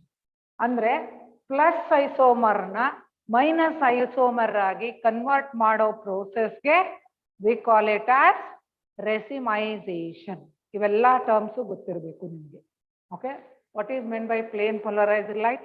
When an ordinary light is passed through a Nicol prism, the rotation of light ಅಥವಾ vibration of light is brought into single plane. That light is known as plane polarized light. To exhibit optical isomerism, okay, first condition is there must be an asymmetric carbon ಅಥವಾ stereo center ಅಥವಾ optically active center ಅಂತ ಕರಿತೀವಿ. It must be present. What is meant by asymmetric carbon? The carbon atom which is bond attached to 4 different atoms or 4 different groups. ಹಂಗಾದ್ರೂ ಆಗಿರ್ಬೋದು, ಒಟ್ಟಿನಲ್ಲಿ similar ಇರಬಾರ್ದು. All must be which is attached to the tetrahedral carbon must be entirely different atoms or different groups.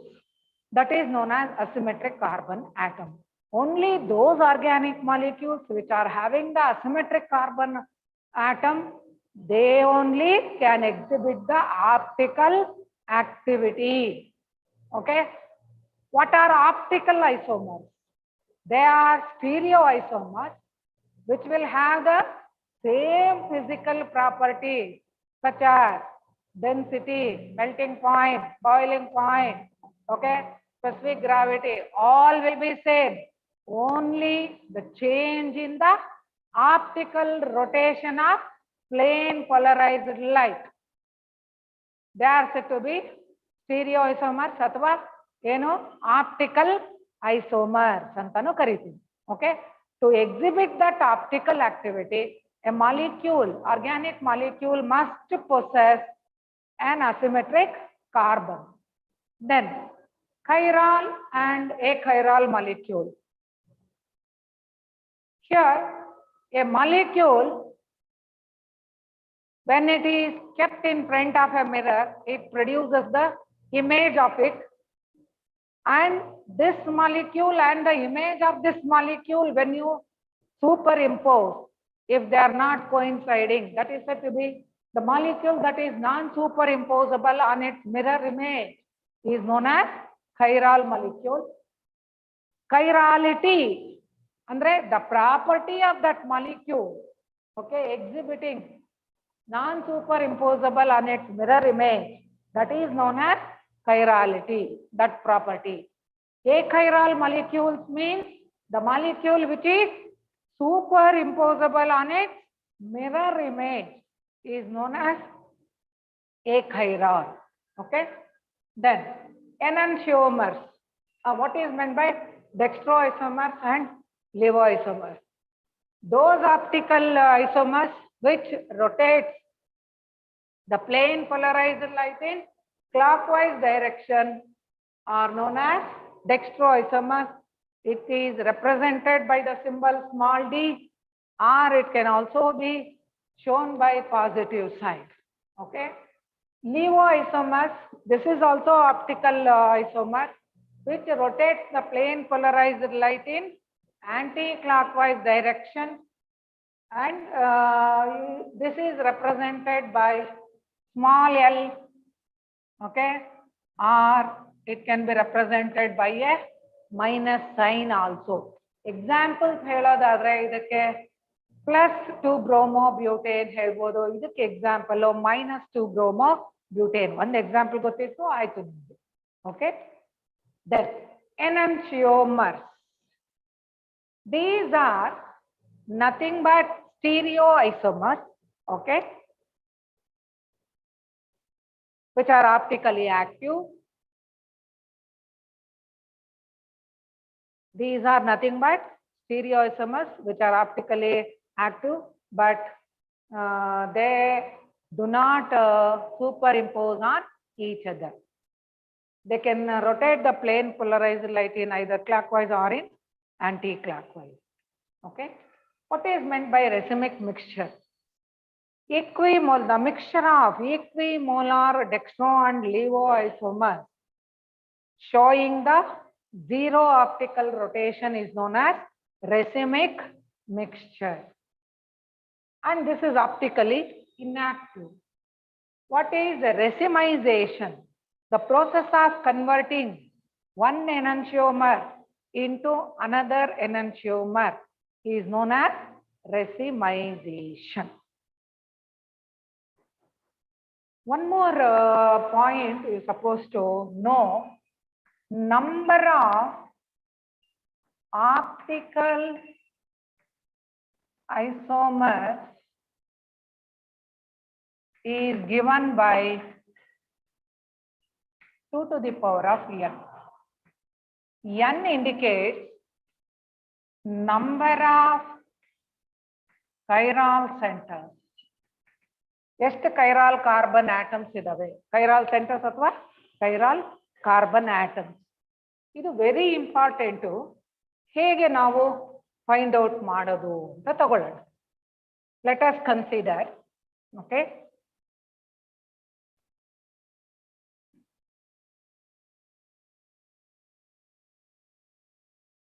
ಈಗ ಇಲ್ಲಿ example ನಾನು 2-bromobutane ತಗೊಂಡಿದ್ದೆ.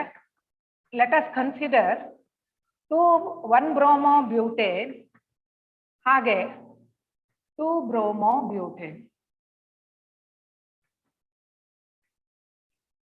ಎರಡು ತಗೊಳ್ಳೋಣ. ಇವುಗಳ ಸ್ಟ್ರಕ್ಚರ್ ಬರೆಯೋಣ. ಬ್ಯೂಟೇನ್ ಅಂದಿದ ತಕ್ಷಣ 4 ಕಾರ್ಬನ್ ಬರೀತೀವಿ. 1 ಅಂದ್ರೆ ಈಗ ನಂಬರ್ ಹಾಕೊಳ್ಳೋಣ. ಇದಕ್ಕೆ ಫಸ್ಟ್ ಕಾರ್ಬನ್ಗೆನೆ ಬ್ರೋಮೀನ್ ಆಟಮ್ ಅಟ್ಯಾಚ್ ಆಗಿದೆ. ಓಕೆ, ಇನ್ನ ಮಿಕ್ಕಿದ್ದೆಲ್ಲ ಹೈಡ್ರೋಜನ್ ಇಂದ ಫಿಲ್ ಮಾಡ್ತೀವಿ. ಇಲ್ಲಿ CH2 ಅಂತ ತಗೊಳ್ತೀನಿ. ಇಲ್ಲಿ CH2, ಇಲ್ಲಿ CH3. ಓಕೆ, ಅದೇ 2-bromobutane ಅಂದಾಗ 4 ಕಾರ್ಬನ್ ತಗೊಂಡಿದ್ದೀವಿ. 1 2 3 4. ಸೆಕೆಂಡ್ ಕಾರ್ಬನ್ಗೆ ಬ್ರೋಮೀನ್ ಅಟ್ಯಾಚ್ ಆಗಿದೆ. ಮಿಕ್ಕಿದ್ದೆಲ್ಲ ಈ ರೀತಿ ಫಿಲ್ ಮಾಡೋಣ ವಿತ್ ಹೈಡ್ರೋಜನ್ ವೇಲೆನ್ಸಿ. ಇದು 2-bromobutane ಮತ್ತೆ ಇದು 1-bromobutane. ಈಗ ನೀವು ಇದರಲ್ಲಿ ಆಪ್ಟಿಕಲಿ ಆಕ್ಟಿವ್ ಸೆಂಟರ್ ಇದೆಯಾ ಇಲ್ವಾ ಅಂತ ಐಡೆಂಟಿಫೈ ಮಾಡೋದು ಹೇಗೆ? First you have to check each and every carbon whether it is a symmetric carbon or symmetric carbon. Okay, ಈಗ ಫಸ್ಟ್ ಕಾರ್ಬನ್ ತಗೊಳ್ಳೋಣ. ಇಲ್ಲಿ ನೋಡಿ 2 ವೇಲೆನ್ಸಿ ಸಿಮಿಲರ್ ಆಟಮ್ಸ್ ಇಂದ ಸ್ಯಾಟಿಸ್ಫೈ ಆಗಿದೆ. ದೋ ಇದೊಂದು ಮತ್ತೆ ಇದಿಷ್ಟು ಬೇರೆ ಇದ್ರೂನು ಓಕೆ, ಇವೆರಡು ಸೇಮ್ ಇರೋದ್ರಿಂದ ಇಲ್ಲಿಲ್ಲ ಆಪ್ಟಿಕಲಿ ಆಕ್ಟಿವ್ ಸೆಂಟರ್. ಈ ಕಾರ್ಬನ್ ಆಗಲ್ಲ. ಎರಡನೇ ಕಾರ್ಬನ್ ತಗೊಳ್ಳಿ. ಇಲ್ಲೂ ಅಷ್ಟೇ 2 ಹೈಡ್ರೋಜನ್ ಇದೆ ಅಂದ್ರೆ ಸಿಮಿಲರ್ ಆಗೋಯ್ತು. ಸೊ ಇದು ಆಪ್ಟಿಕಲಿ ಆಕ್ಟಿವ್ ಸೆಂಟರ್ ಅಲ್ಲ. ಇದನ್ನ ತಗೊಳ್ಳಿ. ಇಲ್ಲೂ 2 ಹೈಡ್ರೋಜನ್ ಇದೆ, ಮೇಲೊಂದು ಕೆಳಗೊಂದು ತಗೊಂಡ್ರೆ ದೋ ಈ ಗ್ರೂಪ್ಸ್ ಬೇರೆ ಬೇರೆ ಇದ್ರು ಎರಡಂತೂ ಸಿಮಿಲರ್ ಇದೆ. ಅದಕ್ಕೆ ಅದು ಆಪ್ಟಿಕಲಿ ಆಕ್ಟಿವ್ ಕಾರ್ಬನ್ ಅಲ್ಲ, ಅಸಿಮೆಟ್ರಿಕ್ ಕಾರ್ಬನ್ ಅಲ್ಲ. ಈ ಕಾರ್ಬನ್ ತಗೊಳ್ಳಿ, 3 ಹೈಡ್ರೋಜನ್ ಇದೆ ಟರ್ಮಿನಲ್ ಕಾರ್ಬನ್ ಅಲ್ಲಿ. ಸೊ ಅದು ಸಹ ಸಿಮಿಲರ್ ಆಟಮ್ಸ್ ಇರೋದ್ರಿಂದ ಸಿಮೆಟ್ರಿಕ್ ಕಾರ್ಬನ್ ಅಂತಾನೆ ಆಯ್ತು. ಇದರಲ್ಲಿ ಆಪ್ಟಿಕಲಿ ಆಕ್ಟಿವ್ ಸೆಂಟರ್ಸೇ ಇಲ್ಲ. No asymmetric carbon in this molecule. Okay, ಇಲ್ಲಿ ತಗೊಳ್ಳೋಣ. ಫಸ್ಟ್ ಕಾರ್ಬನ್ ಅಸಿಮೆಟ್ರಿಕ್ ಸೆಂಟರ್ ಅಲ್ಲ. ಯಾಕೆ? 3 ಹೈಡ್ರೋಜನ್ ಸಿಮಿಲರ್ ಆಟಮ್ಸ್ ಇದೆ, ಅದು ಅಸಿಮೆಟ್ರಿಕ್ ಸೆಂಟರ್ ಅಲ್ಲ. ಈ ಕಾರ್ಬನ್ ತಗೊಳ್ಳಿ. ಒಂದು ಮಿಥೈಲು, ಇನ್ನೊಂದು ಇಥೈಲು, ಇನ್ನೊಂದು ಹೈಡ್ರೋಜನ್, ಇನ್ನೊಂದು ಬ್ರೋಮಿನ್ ಆಟಮ್. ಹಾಗಾದ್ರೆ ಖಂಡಿತ ಇದು asymmetric carbon with star mark I have represented. Okay, next carbon ತಗೊಳ್ಳಿ. ಇಲ್ಲಿ 2 ಹೈಡ್ರೋಜನ್ ಇದೆ, CH2 ಅಂತ ಇದೆ, ಅಂದ್ರೆ 2 ಸಿಮಿಲರ್ ಆಟಮ್ಸ್ ಇದೆ. 2 ಸಿಮಿಲರ್ ಇದ್ರೂ ಅದು out of question. It is not a asymmetric carbon atom. So this is also not asymmetric carbon. This is also not asymmetric carbon because similar 3 hydrogen atoms are there in the fourth carbon. ಹಾಗಾದ್ರೆ ಇದು n is equal to ಎಷ್ಟಿದೆ number of asymmetric carbon ಅಥವಾ ಕೈರಾಲ್ carbon centres optical centre ಅಂತ ಹೇಳೋದಾದ್ರೆ 1 asymmetric carbon ಎಷ್ಟಿದೆ ಒಂದೇ. ಹಾಗಾದ್ರೆ how many isomers possible isomers 2 to the power of 1 2 isomers possible. ಹೇಗೆ 2 isomers possible ಆಗ್ಲೇ ಬರ್ದಿದ್ನಲ್ಲ ಅದನ್ನೇ ತಗೊಂತಾ ಇದ್ದೀನಿ. ಓಕೆ, ಇದು CH3 ಇದು C2H5 ಹಾಗೆ ಇದರ mirror image CH3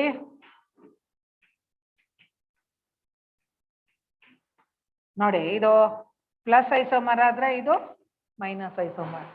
1 and 2 isomers possible. Number of optical isomers possible can be detected by formula 2 to the power of n. N indicates how many chiral carbon atoms are there ಅಥವಾ asymmetric carbon atoms are there. How many chiral centers ಅಂದ್ರೆ optically active centers are there. Okay, that is why 2 isomers possible and this is optically inactive. In many of the CET questions at the end of the chapter we will be giving the CET questions. This point you must remember. In exam this is being asked. Okay, in CET question this is being asked. They have given some of the examples. Which is optically active, identify. Athwa number of isomers possible, optical isomers possible for 2 bromo butane. ಅಲ್ಲಿ number ಕೊಟ್ಟಿರ್ತಾರೆ 1 3 4 2 ಅಂತ. ಆಗ ನಿಮ್ಗೆ ಜ್ಞಾಪಕ ಇರಬೇಕು, first structure ಬರ್ಕೊಳ್ಳಿ. Structure ಬರ್ಕೊಂಡು ಅದರಲ್ಲಿ ಅಸಿಮೆಟ್ರಿಕ್ ಕಾರ್ಬನ್ ಆಟಮ್ಸ್ ಎಷ್ಟಿದಾವೆ ಅಂತ ಫೈಂಡ್ ಔಟ್ ಮಾಡಿ ಆಮೇಲೆ ನೀವು ಅದನ್ನ ಏನು 2 to the power of n ಫಾರ್ಮ್ಲಾಗ್ ಹಾಕೊಂಡ್ರೆ ಎಷ್ಟು ಐಸೋಮರ್ಸ್ ಪಾಸಿಬಲ್, ಯಾವ್ಯಾವ ಆಗ್ಬೋದು, ಒಂದು ಡೆಕ್ಸ್ಟ್ರೋ ಆಗ್ಬೋದು, ಒಂದು ಲೀವೋ ಆಗ್ಬೋದು. ಈಗ ಇನ್ನೊಂದು ಎಕ್ಸಾಂಪಲ್ ತಗೊಳ್ಳೋಣ.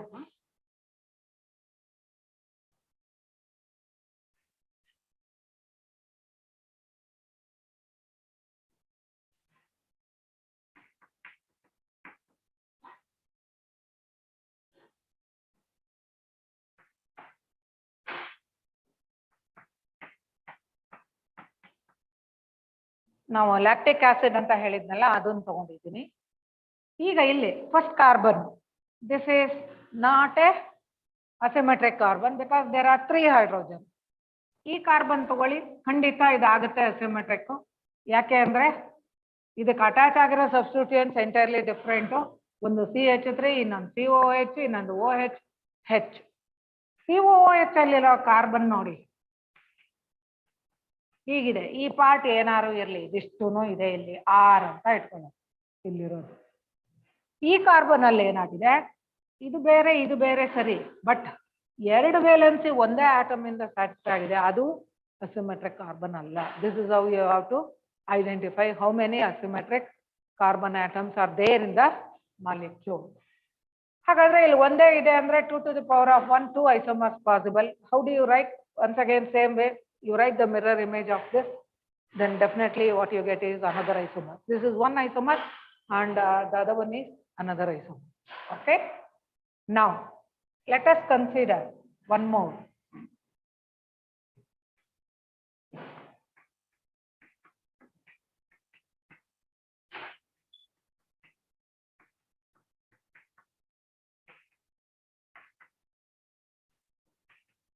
This is tartaric acid. Is it optically active or not? How to identify? First you find out asymmetric carbon is present in the molecule or not. Let us consider the first one, which is not asymmetric because of one oxygen is satisfying 2 valency of carbon. Okay. Consider the second one. This is one group and this part is another group. Then naturally it is asymmetric. Entirely different groups attached to this carbon. Consider the next carbon. Here also 1, 2, 3 and this is 4. This group. So this is also asymmetric. This is not asymmetric. Then how many isomers possible? 2 to the power of 2. Andre 4 isomers possible for this. ಯಾವ್ಯಾವಾಗಾದ್ರೆ ಒಂದು ಇದಾಯ್ತಾ, ಇದ್ರ mirror image ಒಂದು ಬರ್ಬಿಡಿ.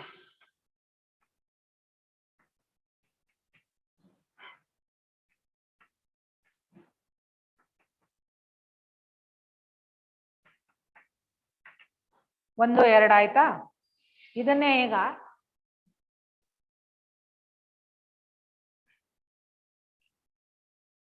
ಆಯ್ತು.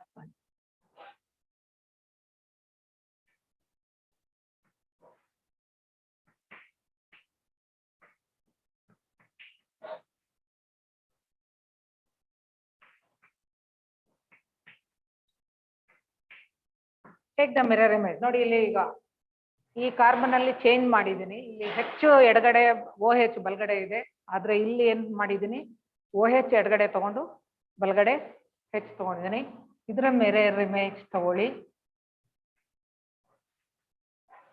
H OH OH H COOH.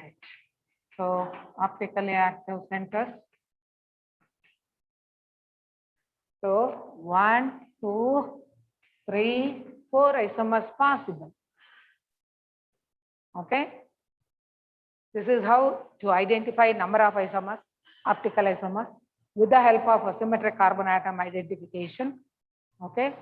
So like this, you just go through the exemplar also. There are questions appearing on this. Now next tomorrow I'll discuss the stereochemical aspect of other examples. Okay.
ಸರಿ.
Good afternoon, students.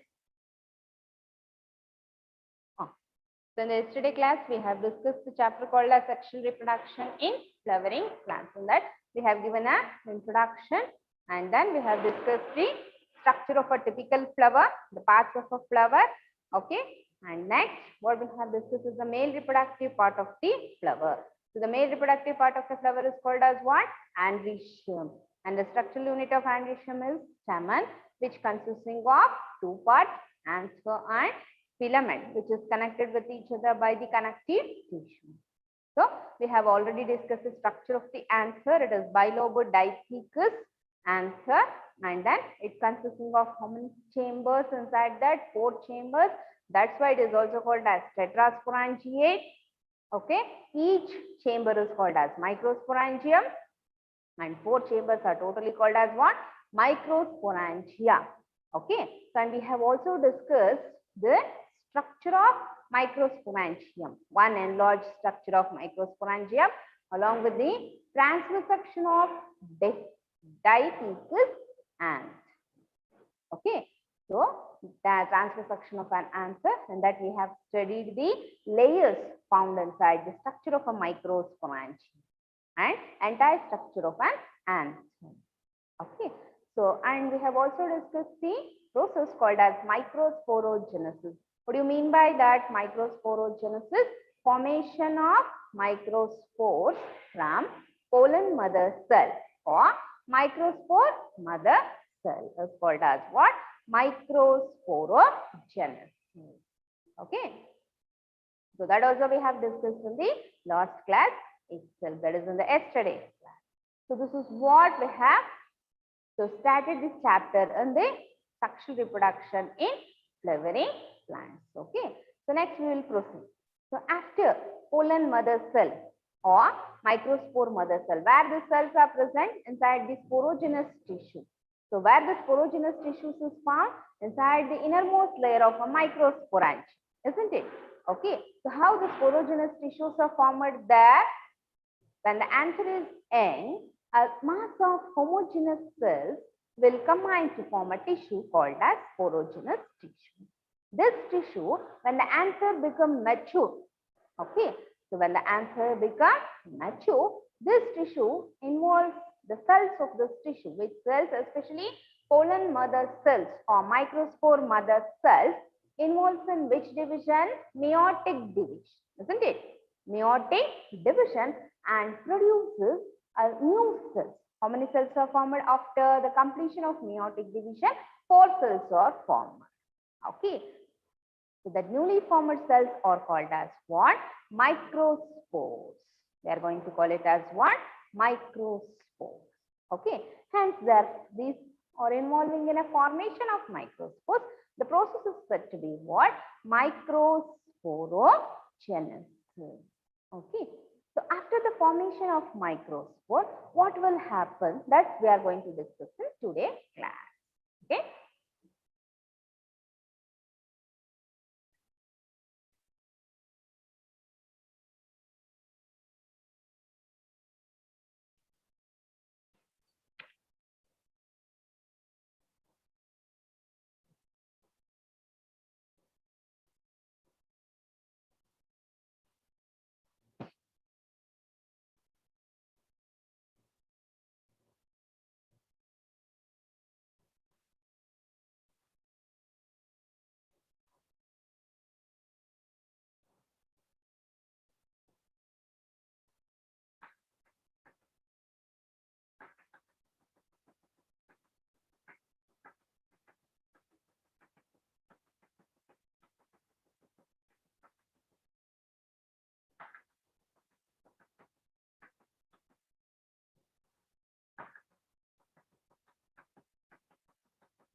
So this is the structure of a microspore tetrad.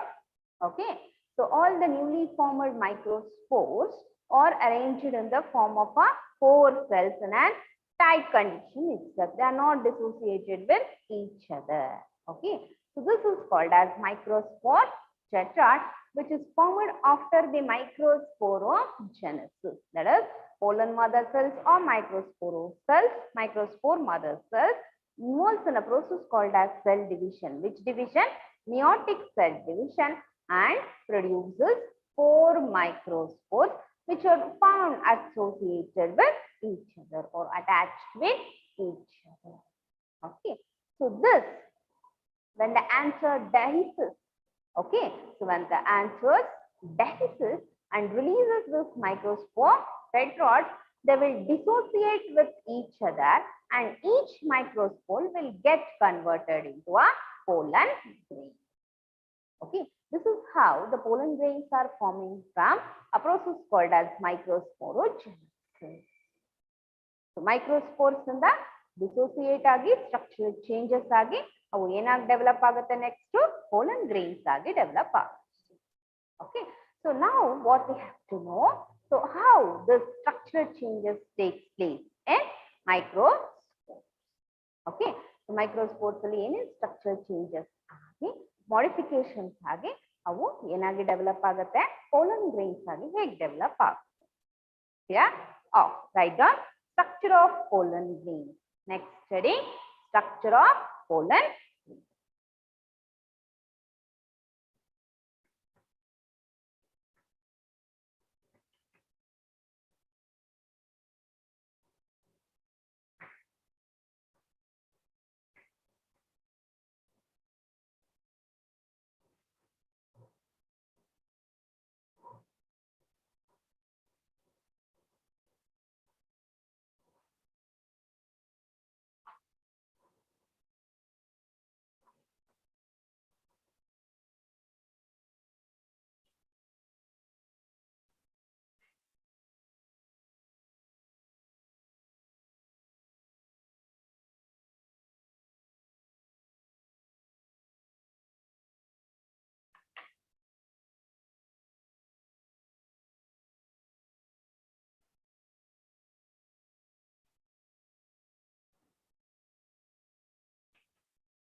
Okay, so this is a dissociated single microspore. Looking like this. This undergo next further changes.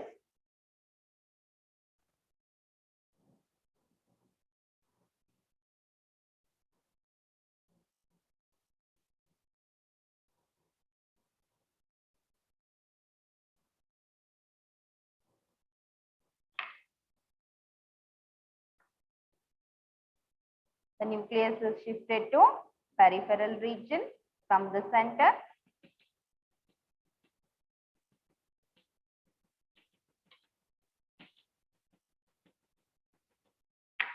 And a vacuole are formed inside the microspore.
symmetric spindle is formed like this.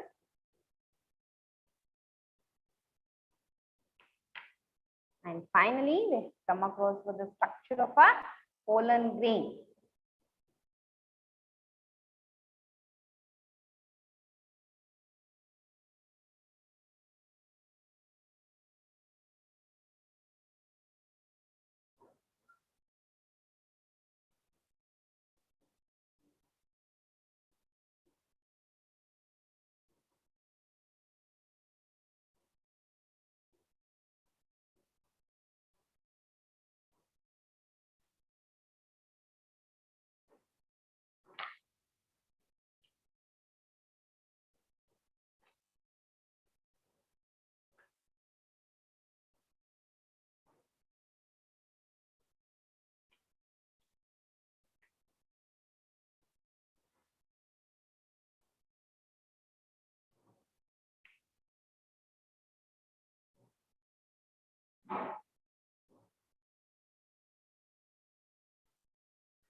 Structure of a mature pollen grain.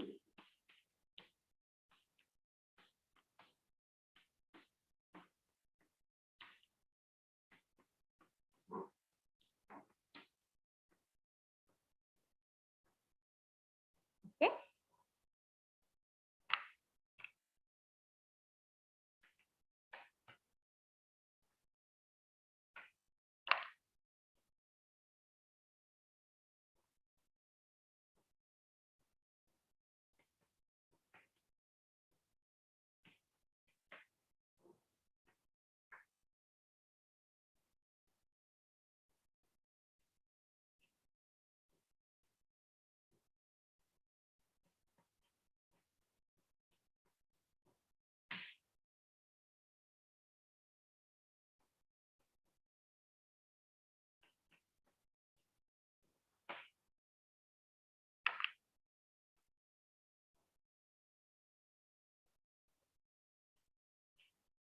Write down the diagrams. No need of writing all the 4 diagrams. This is very important for 3 marks. Make a note. This is important for 3 marks. Okay. So label the things. It is not there in the textbook. NCERT textbook the diagrams labeling. But for a 3 mark question, you have to write this much of labeling. Okay. So that's why write down the labeling.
Else.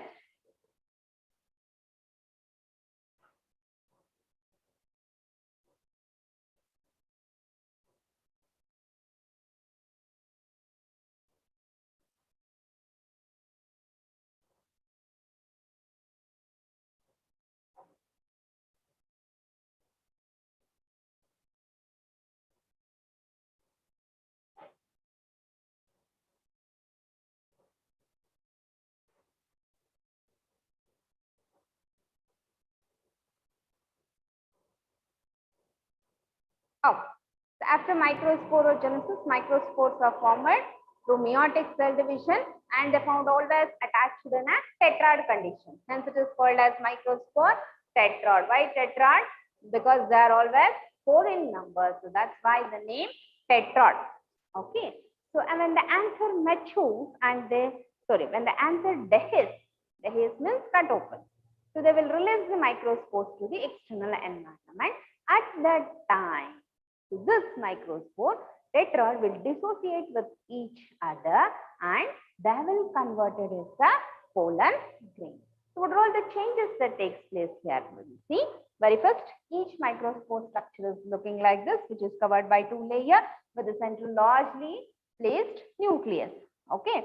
Next, so nucleus is shifted to peripheral region and vacuoles are started forming here. So next, vacuoles will be fused to form a huge single vacuole and the size of the shape of the nucleus has been changed from spherical to asymmetric spindle shape. Okay. So after all these changes, finally the matured pollen grains will have this type of structure. Yeah. So pollen grains are nothing but male gametophytes. What are pollen grains? their male gametophytes formed or produced as a result of microsporogenesis. So this pollen grains consists of male gametes. So these are also called as carriers of male gametes. Inside the pollen grains only we will have the male gametes. So that's why they're also called as what? Carriers of male gametes. Clear? Okay. So what will be the size of the pollen grains? Usually the pollen grains appears in 25 to 50 micrometer in diameter. What's the size of the pollen grain? 25 to 50 micrometer in diameter.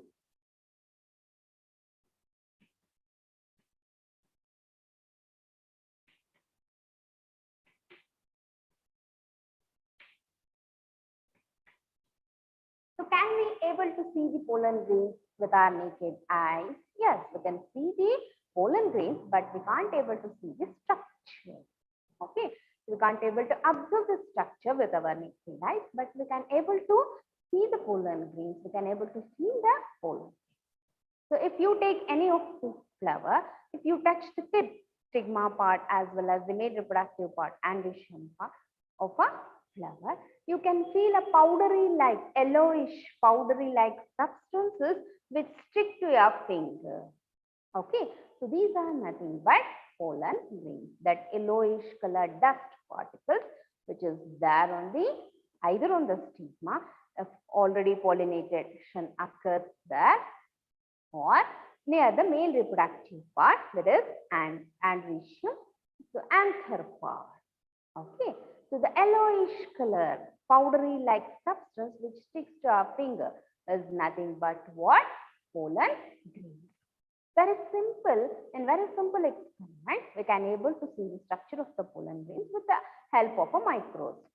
That yellowish powdery color substances has to be sprinkled on the water on a slide. Okay, we have to take a clean glass slide, on that a drop of water, on that we have to sprinkle the yellowish color substances, and by the help of a forceps we have to mix that. Okay, after that if we observe that under the microscope we can able to see the structure of the pollen grains.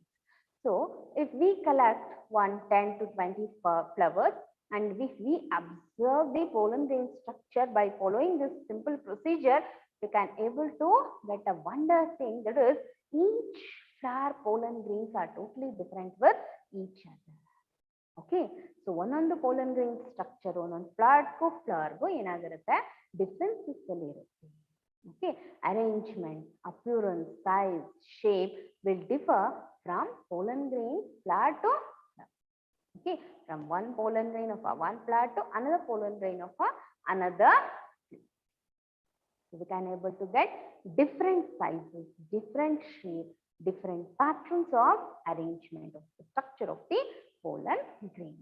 So now what we have written is a very simple structure and common structure of a pollen grain.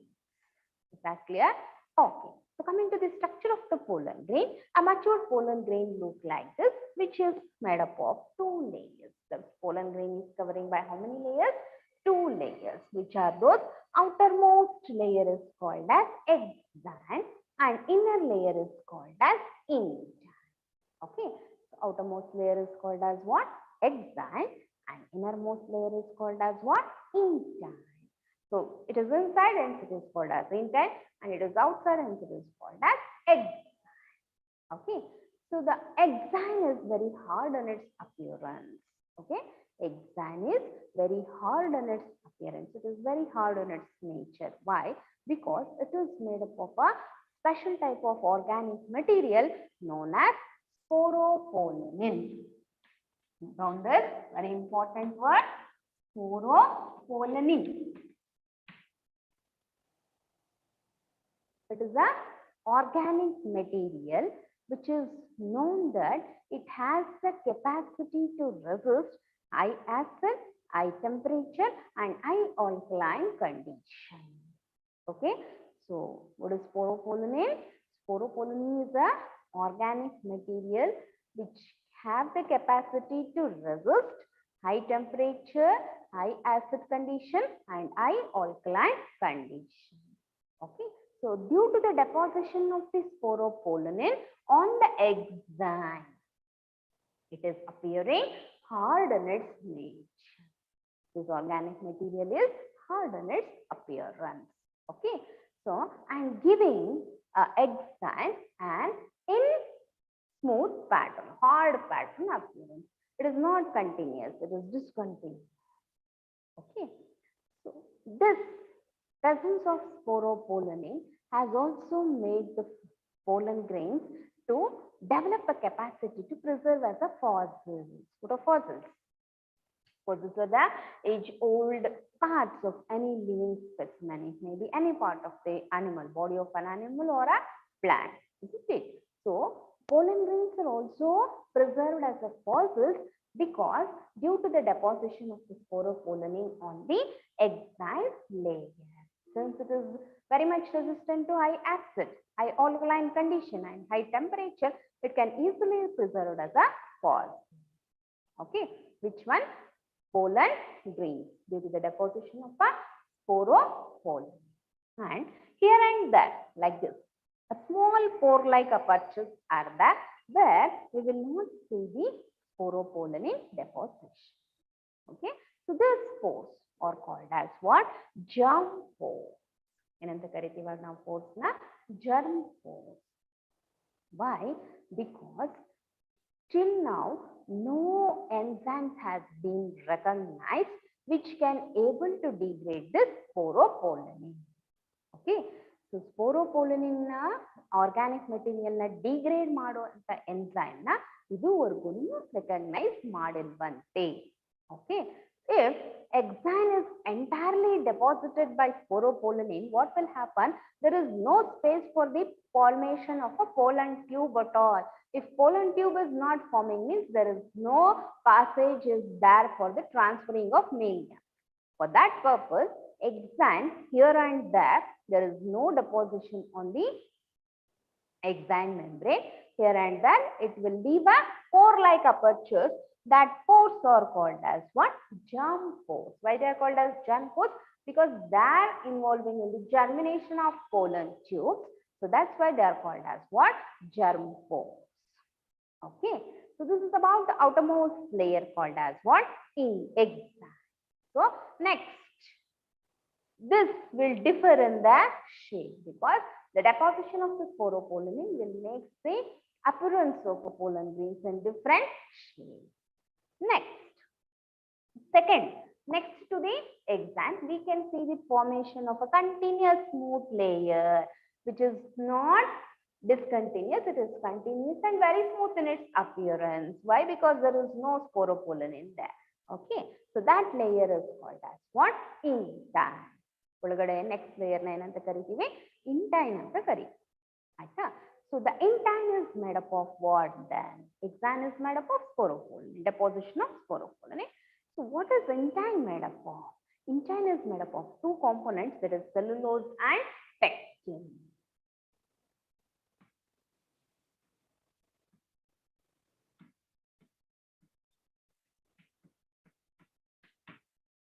Now the cellulose and pectin. Intine is made up of two compounds, chemical compounds, that is cellulose and pectin. Okay, so cellulose and pectin are chemical compound in the formation. So since it is not hard in appearance, it will protrude through the germ pore and form the pollen tube. Remember, very important for competitive examination, name the layer from which the germ pores are formed. Enanta baribek ನೀವು answer intine. Okay, intine involves the formation of pollen tube or germ tube, but never exine. Okay, so germ tube or pollen tube are always forming from internal layer, so called intine. Okay, extension of an intine leads to the formation of a pollen tube through the germ pore. Clear? It is made up of what?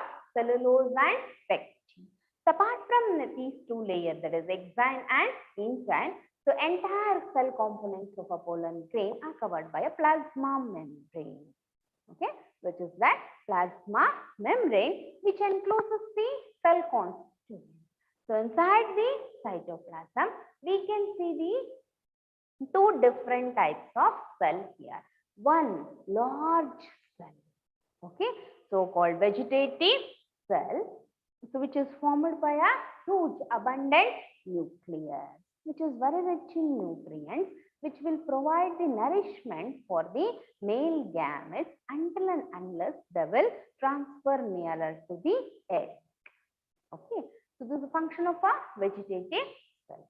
Vegetative cell is larger in its appearance with prominent nucleus and rich in nutrients, provide nourishment for the male gametes. Next to the vegetative cell, we have one more cell which is spindle in its appearance, spindle shape in its appearance, and this is small in its size. Okay, so that cell is called as generative cell. Why it is called as so generative? Because it involves in the generation of male gametes or production of male gametes. Okay, how these two cells are formed? So vegetative cell is formed due to unequal mitosis, which result in the formation of two unequal cells. There is one large cell and one small cell. Okay, so this is large with abundant prominent nucleus and abundant cytoplasm, and this is small with spindle-shaped cell and spindle-shaped nucleus, irregular size shaped nucleus. Okay, so this will again undergo mitosis and produces how many cells? Two male gametes. Okay, so this again undergo mitotic division and produces two male gametes. So depending upon whether the male gametes are produced before pollination or after pollination, the pollen grains are classified as three types. That is two-celled pollen grains and three-celled pollen grains. Suppose if pollen grains are pollen grains having only two cells, that is one vegetative cell and one generative cell, then the pollen grains are said to be two-celled pollen grains. So before pollination, it will be in a two-celled condition itself. But when they fall from the stigma surface, during the formation of pollen tube, at that time, generative cell divides into form two male gametes. So such pollen grains are called as what? Two-celled pollen grains. In some of the pollen grains, before falling on the stigma itself, before pollination itself, inside the pollen grains only male gametes are formed. Okay, so such pollen grains are called as three-celled pollen grains. Why? Because they are having three cells, one vegetative cell, two male gametes, and no generative cell there, because generative cell only dividing to form two male gametes.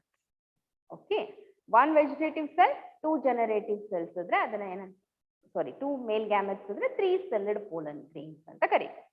If one vegetative cell and one generative cell is there, then we are going to call it as a two-celled pollen grain. Is that clear? Next, majority of the angiosperm, that is 60% of the angiosperms are a two-celled pollen grain. But remember, rarely, unexpectedly, remaining 40% exhibit three-celled staged pollen grains also. Is that clear? Structure, a very important question for 3 marks. Note down, explain the structure of a pollen grain with a neat label diagram. Okay, very first what you have to do, you have to write the structure of a pollen grain. Before that, what are pollen grains? The definition has to be written first. So pollen grains are the main gametophytes formed as a result of microsporogenesis to meiotic cell division. And the next line what we have to write, these are the carriers of male gametes. Okay, next, structure of the pollen grain and heading up to the diagram.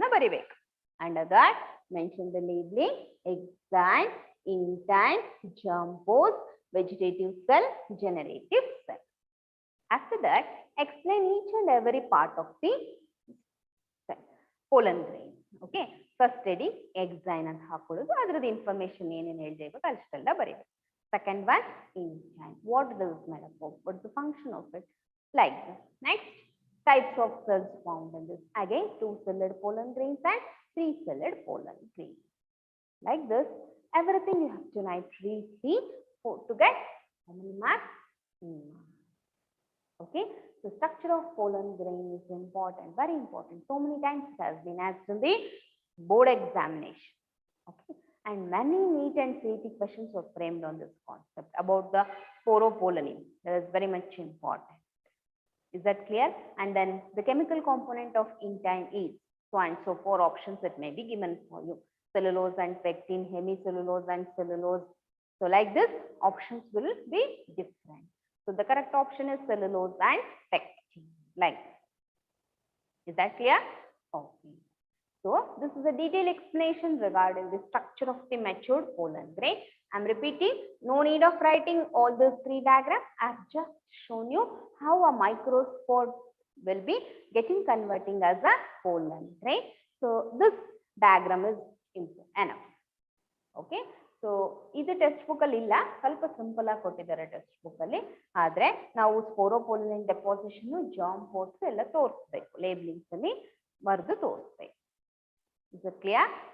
Okay. So we go for the next one. So apart from studying the structure of the pollen grain, we have to know certain facts regarding the pollen grain. So we will discuss that now. Okay.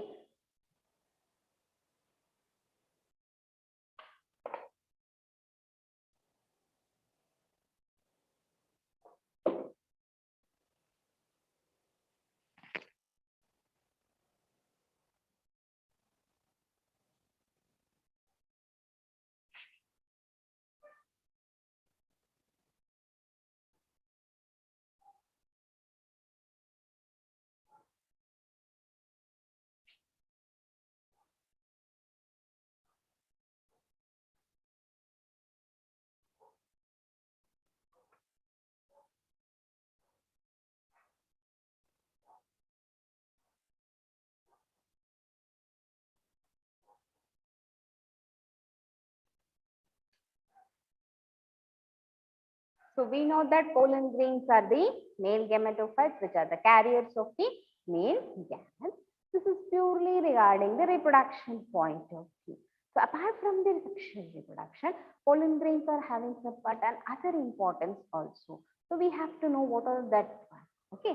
So many pollen grains are having the capacity to cause allergic reactions in human beings. Not only in human beings, in certain animals also. Okay, so that's why, so our elder persons will tell, don't smell the flower. Okay, so huva moose nodabardu anta heltare alva. So not only for the pollen grains, but some other germs, insects, small worms may enter our nostrils. Okay, so adar jotege the pollen grains, which are yellowish color dust particle like structure, will enter our nostrils and it will cause certain irritation. Okay, and sudden allergic reaction if you get, and all of a sudden we can able to get the sneezing, coughing, running nose, watery eyes like this. Running nose andre moog odogadu antalla, in running nose andre watery like substance will be coming through the nose. Okay, so any dust particle may cause this allergy. As such, pollen grains are also acting as a dust particle and have the capacity to cause the allergy. And some conditions, it may also lead to severe allergic disorders such as asthma, difficulty in breathing, isn't it? So, nostrils are feeling very difficulty in breathing. Okay. So, next, bronchitis, inflammation in the lungs. That's what? Bronchitis. This you are going to study about asthma and bronchitis in the chapter called as, you have already studied in the first year, isn't it? Respiration, breathing and exchange of gases. Diseases, asthma, respiratory related disease. Okay, difficulty in breathing, bronchitis, inflammation and bronchioles as well as the lungs. Clear? So this one, which one? Pollen grains having the capacity to cause allergic reactions such as asthma and bronchitis. Okay, one such example, what is that given in the textbook is Parthenium, pollen grains of a Parthenium, commonly called as what? Carrot grass.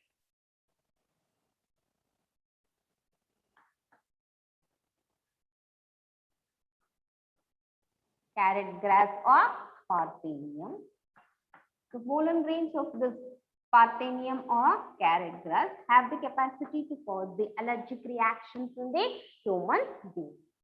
Okay. So ಅದಕ್ಕೇನೆ ಹೇಳ್ತಾರೆ ನೋಡಿ, parthenium ಎಲ್ಲಿ ಬೆಳೆಯುತ್ತೆ ಅದ ಹತ್ರ ಹೋಗಿ skin touch ಮಾಡಿದ್ರೆ ಏನಾಗುತ್ತೆ ಅದು, it causes itching, rashes. Okay, this is what the allergic reaction it is causing, and if we inhale that, it will cause severe allergic reactions such as asthma, bronchitis, lung related disorders. Yeah. Okay. So this carrot grass or Parthenium has been important as a weed along with the wheat plant. Okay. So ಭತ್ತದ ಗೋಧಿ, not ಭತ್ತ, ಗೋಧಿನ import ಮಾಡ್ಕೋಬೇಕಾದ್ರೆ ಅದ್ರ ಜೊತೆಗೆ ಒಂದು weed ಆಗಿ ಬಂದ್ಬಿಟ್ಟಿದೆ, ಯಾವುದು? Carrot gross ಅಥವಾ parthenium. And since it is a weed, it is having the capacity to grow very fastly. Okay, so even though it's there in varieties of areas, ಅಲ್ವಾ, ನಮ್ಮ ಎಲ್ಲಾ ಕಡೆ ನೋಡ್ತೀವಿ ನಾವು parthenium, because it's growing very fast, spreading very fast. Okay, so it's important as a weed along with the wheat. Clear? So this is one importance of pollen grains, as it having the capacity to cause allergic reactions such as asthma and bronchitis. Apart from harmfulness, it has certain useful thing also. What? Pollen grains are very rich in nutrients. As I told you, vegetative cells are having nutrient content which nourishes the developing male gametes. So they are very rich in nutrients. Hence, some of the pollen grains are collected from the flower and they are used in the preparation of nutrient-rich tablets and nutrient-rich syrup. So one such example they have given in the textbook, that is bee pollen tablets. Okay, bee pollen syrup and bee pollen tablets for malnutrition persons. And those persons who are necessarily want extra energy, okay, high nutrition when compared with the normal person.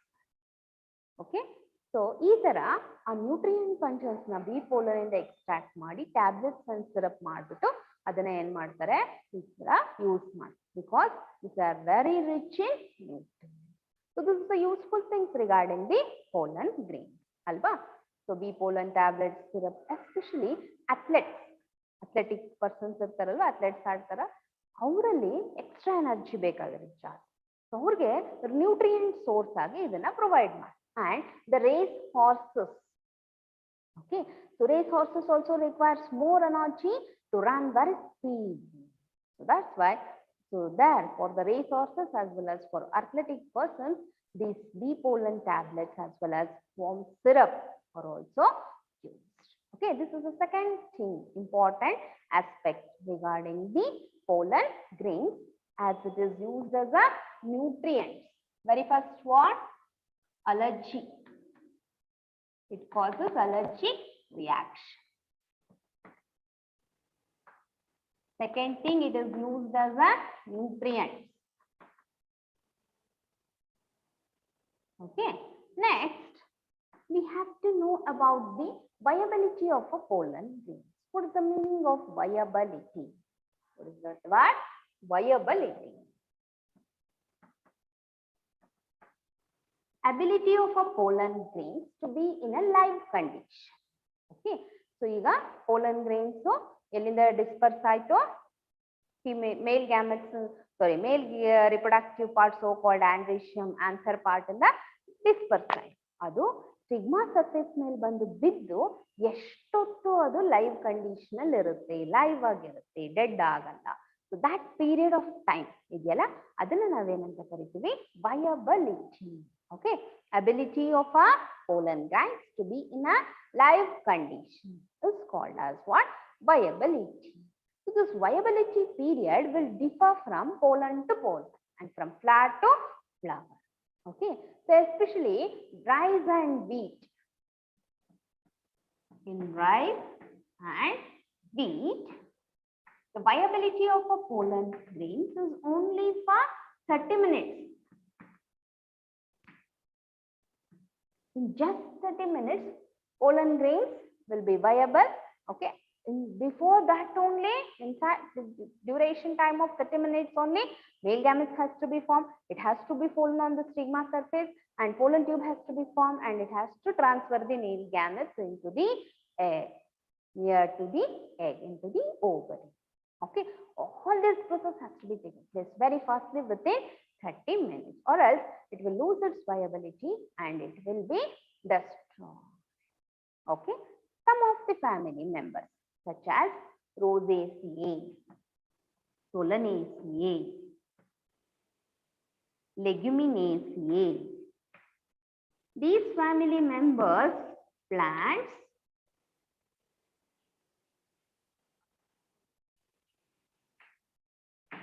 exhibit viability period for a month. Months together ಇರುತ್ತೆ ಆಯ್ತಾ.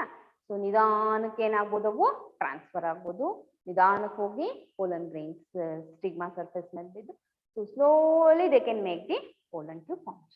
Unless and until the stigma allows it to form the male gametes, it will be in a useless condition itself. Okay. So but they are in a live condition. In ಸತ್ತೋಗ್ಬಿಡಲ್ಲ, but months together ಏನಾಗಿರ್ತಾವೆ ಅವು live condition ಅಲ್ಲಿ ಇರುತ್ತೆ. Clear? In some of the pollen grains, it may take years together. They may be viable for years together. Like, okay. So this is known as what? Viability of a pollen grain. Example, they have given about rice and wheat for 30 minutes. And for months together, they have given the example as Rosaceae, Solanaceae, and Leguminaceae. Yeah. Okay. So there is a technique here in order to store the less viable seeds, less viable pollen grains. As such, we are storing semens in the semen bank. Okay, blood in the blood bank. We can also able to store the pollen grains, less viable pollen grains in a pollen bank. Okay, so there they are using a special technique in order to store the viable, less viable pollen. So that technique is called as what? Cryopreservation technique. What is that? Cryopreservation technique. In this technique, so they are going to store the less viable pollen grains in a liquid nitrogen. Note down this. In which solution they are going to store? Liquid nitrogen, that too in minus 196 degrees Celsius. Minus 196 degree. Imagine if 4 only we can't able to tolerate, then minus 196. There is a separate chamber and separate techniques will be there to use this technique. Which one? Cryopreservation technique in order to store the less viable pollen grains and liquid nitrogen at minus 196 degree centigrade. Yeah, this one. So these are all the information, extra information or advantages of pollen grains. Okay, apart from sexual reproduction, since they are producing male gametes, this is regarding to sexual reproduction. But apart from sexual reproduction, there is certain other importance of pollen grains is also there that we have to know. Okay, so today we have discussed so many points regarding the structure of pollen grains, how the pollen grains are formed, a detailed structure of pollen grain and importance of pollen grains. Okay, go through all the topics. In the next week, we are going to discuss with the other content of the chapter. Clear? Thank you.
Number